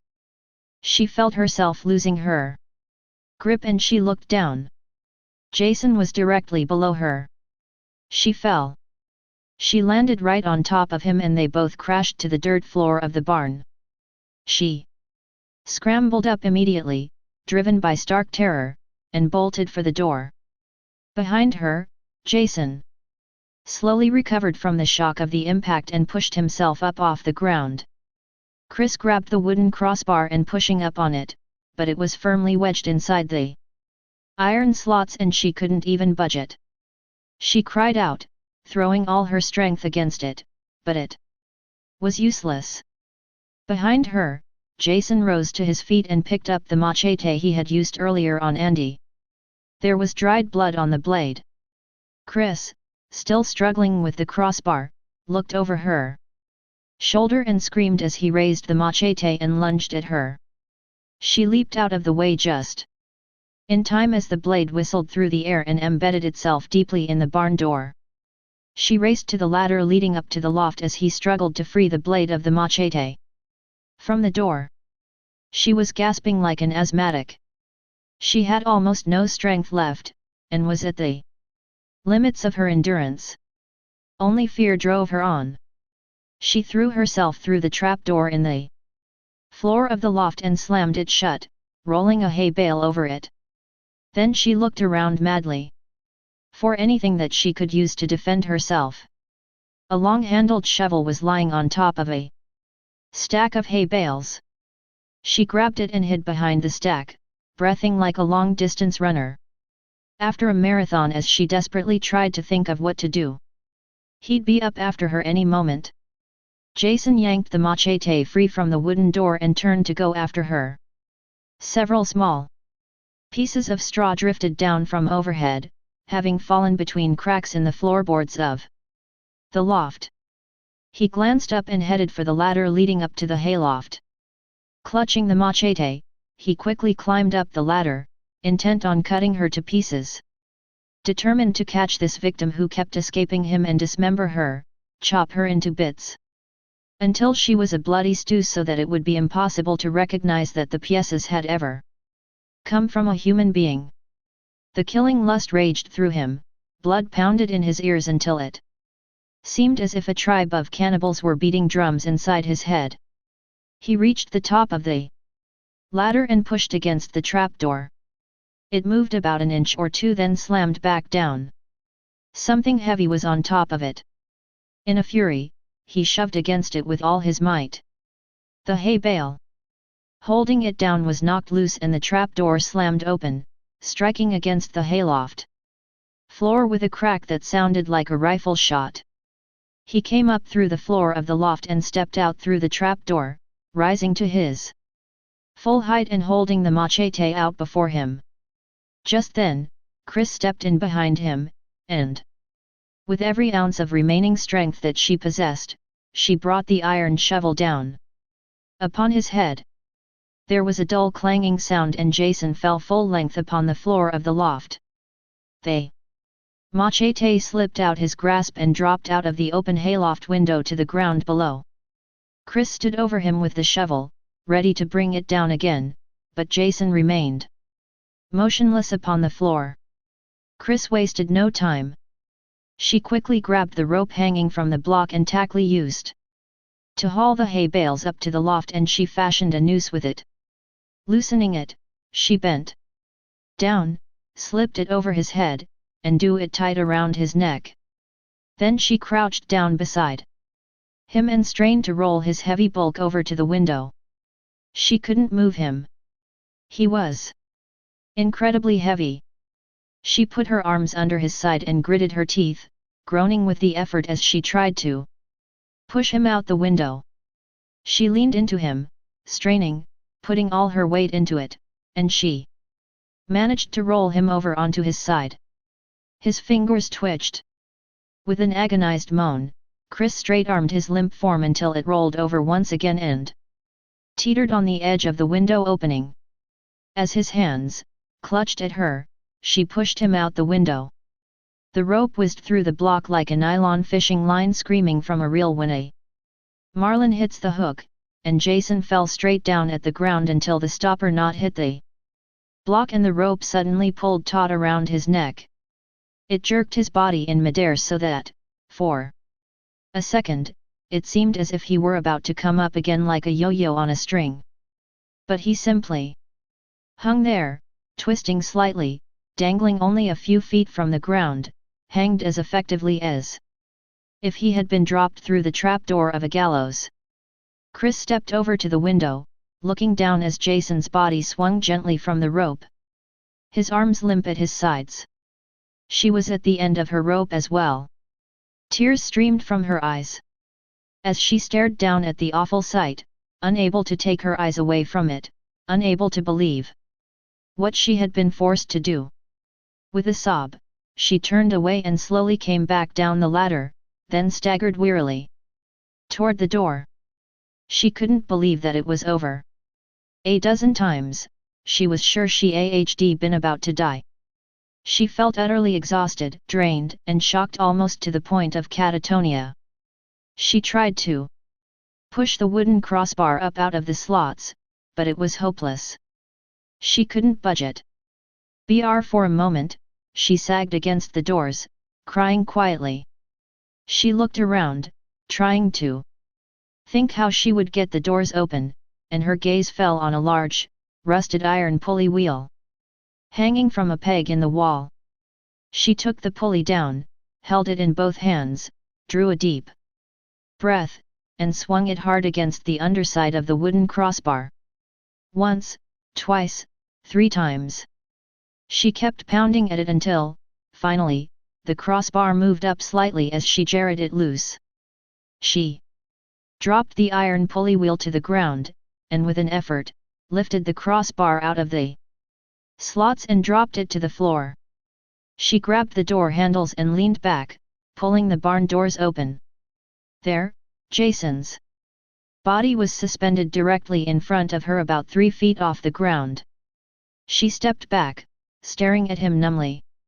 The cold wind blew in through the open doors, blowing her hair, making his body sway slightly on the end of the rope, and suddenly his eyes snapped open. "No," she screamed, recoiling from the impossible sight. "No. You can't be alive." She retreated back into the barn in stunned disbelief as Jason brought his arm up and grasped the rope just above the noose around his neck. With one arm, he hoisted himself up on the rope, giving it some slack, and with his other hand, he pulled at the noose, loosening it and drawing it up over his head. As he pulled the noose off, his mask slipped and Chris saw his hideously misshapen face, a grotesque vision straight out of her worst nightmares. "It's you," she cried, shaking her head and backing away from him. "No. No. No." It all came back to her as she recognized him from the horrible night in the woods when he had attacked her and she had blacked out. Her mind had retreated into unconsciousness rather than face the awful reality of what was being done to her, and now as it all came flooding back with terrifying clarity, she broke, giving voice to a frenzied scream that bubbled up from deep within her and shattered the stillness of the night outside, echoing through the darkness. Jason pulled the mask back over his face and dropped down to the ground. He bent and picked up the machete that had fallen from the loft. As Chris stumbled backward, screaming uncontrollably, he advanced upon her, raising the machete for the killing stroke. Something hit him from behind. He staggered forward, thrown off balance as Allie, his face smashed and bleeding, she-shaved, skull caked with blood, threw his arms around him and tried to pull him to the ground. Jason shook him off and spun around. The machete came down with a whoosh, and Ali's right hand flew off, severed cleanly at the wrist. The biker gave a high-pitched scream as he stared at the blood spouting like a fountain from his stump. Jason brought the machete down again and chopped the biker to the ground. He stood over him and raised the machete once again, bringing it down with a savage force, again and again. Allie wasn't screaming anymore, but Jason kept chopping away like a crazed butcher cutting meat. Chris ran over to the tool rack and seized the first weapon she saw when accent as Jason slashed away at the dead biker with demented fury. Chris raised the axe high over her head and moved toward him. Jason gave a final brutal blow to the biker's vivisected corpse and turned back toward her as she gave a wild cry and swung the axe with all her might. The blade thunked through his white plastic mask and became buried in his forehead. Chris stepped back, shocked at what she'd done, and suddenly Jason's arms shot out for her. With the axe still embedded in his skull, he staggered toward her, arms outstretched, fingers grasping. "No!" Chris screamed, staggering back, incredulous that he was still alive. "No! No! No!" Feeling the wall behind her back, she shrank against it, screaming hysterically as he staggered closer, his hands reaching out for her.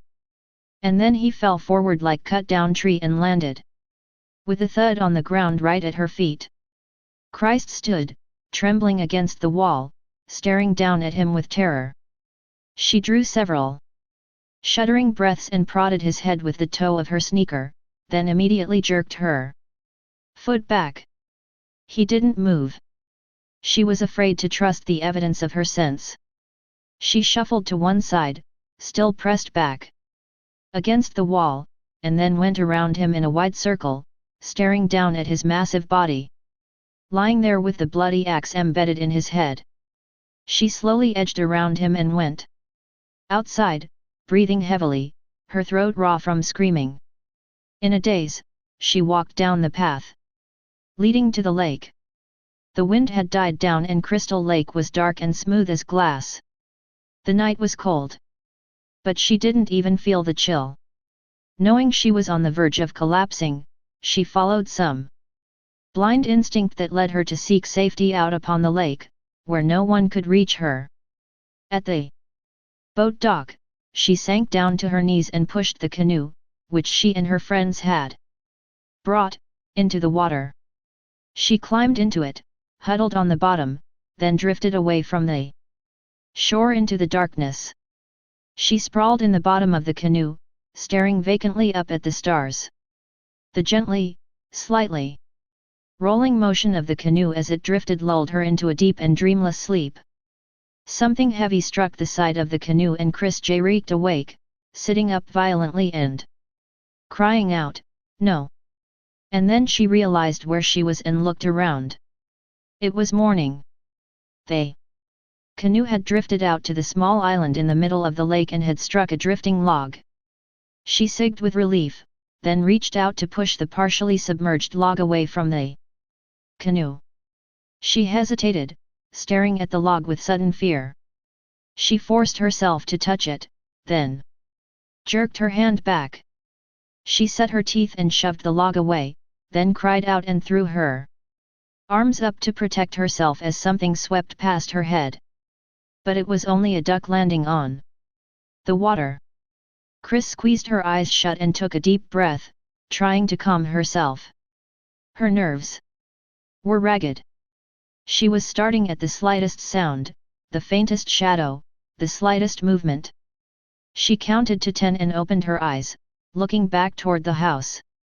And she saw Jason's face staring out at her malevolently from one of the windows. She screamed and grabbed the padded out of the bottom of the boat as she saw him come running out of the house, his horribly scarred face a mass of raw, dark red and purple tissue. She paddled madly as he ran down to the shore and suddenly the canoe struck something with a jarring impact and she lost the paddle. She had run into a large tree branch submerged beneath the water and the boat was stuck. Panic-stricken, she tried to shove the canoe off, but she couldn't do it and she quickly glanced back toward the shore. There was no sign of Jason. Terrified, she looked all around her wildly. Where was he? Something erupted out of the water just behind her and she turned in time to see a horrifying apparition rising from the bottom of the lake, a woman covered with mud and slime.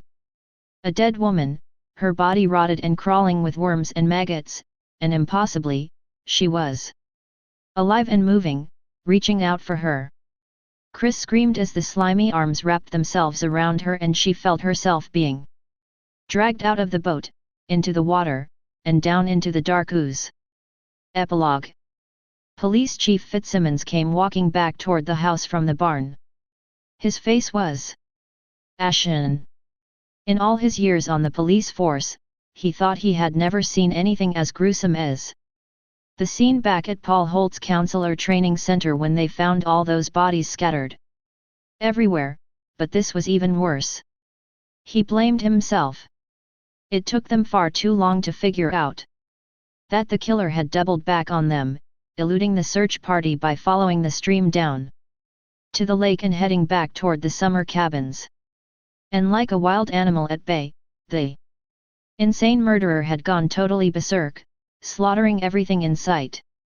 If only they had tumbled to it earlier and moved faster, thought Fitzsimmons, they might have prevented this. The driveway and the yard in front of the house was crowded with police cars. Officer! Norman stood on the porch, looking shaken. He glanced up at Fitzsimmons as he came up the steps. Fitzsimmons shook his head. Looks like she's the only one left alive, he said. Norman took a deep breath and let it out slowly. What was that about a lady in the lake? He said, still trying to make some sense out of the poor girl's incoherent statement. She must have flipped out, Fitzsimmons said. She's been through hell. All her friends. He stopped as Chris was brought out from the house. Here, I'll take her, he said, gently putting his arms on the girl's shoulder and slowly walking her down the porch steps. She was in a daze, completely disoriented, staring all around her as if she didn't know where she was, and she probably didn't, thought Fitzsimmons as he slowly walked her toward his police car. This was going to be a job for the boys in the white coats. He wondered if she would ever be the same again. Poor kid, he thought. Seeing all her friends butchered like that, then fighting for her very life. Using an axe to kill the savage murderer in self-defense. After a shock like that, it was no wonder that her mind had snapped and she started to have hallucinations. She was trembling as he led her to the car, and when he tried to put her in the back seat, she started screaming wildly and trying to break free. You're going to be all right, Fitzsimmons said as he forced her gettingly into the back seat and closed the door, quickly getting into the front seat and motioning Norman to drive off. You're going to be fine, he kept telling her, over and over again, trying to calm her down, but it was pointless. She kept screaming at the top of her lungs and trying to tear away the metal grate separating the back seat from the front, bloodying her fingers as she clawed desperately at the wire mesh. The police car drove slowly across the damaged wooden bridge. The van had been hauled out and towed away, and the splintered planks and cracked support beams groaned as the squad car passed carefully over the gaping holes where the van's rear tires had gone through. The girl suddenly stopped screaming and trying to tear away the wire grate. She lunged back, turning to gaze wild-eyed through the rear window at the open doors of the barn. The body of Jason Voorhees was visible through the open doors, lying on the ground just inside the barn with an axe embedded in its head. That's right, kid, Fitzsimmons said gently. He's dead. You don't have to be afraid. He won't bother you anymore. He won't bother anyone ever again. It's over now. It's over. But she just kept staring out through the rear window as they drove away. She simply kept on staring and shaking her head.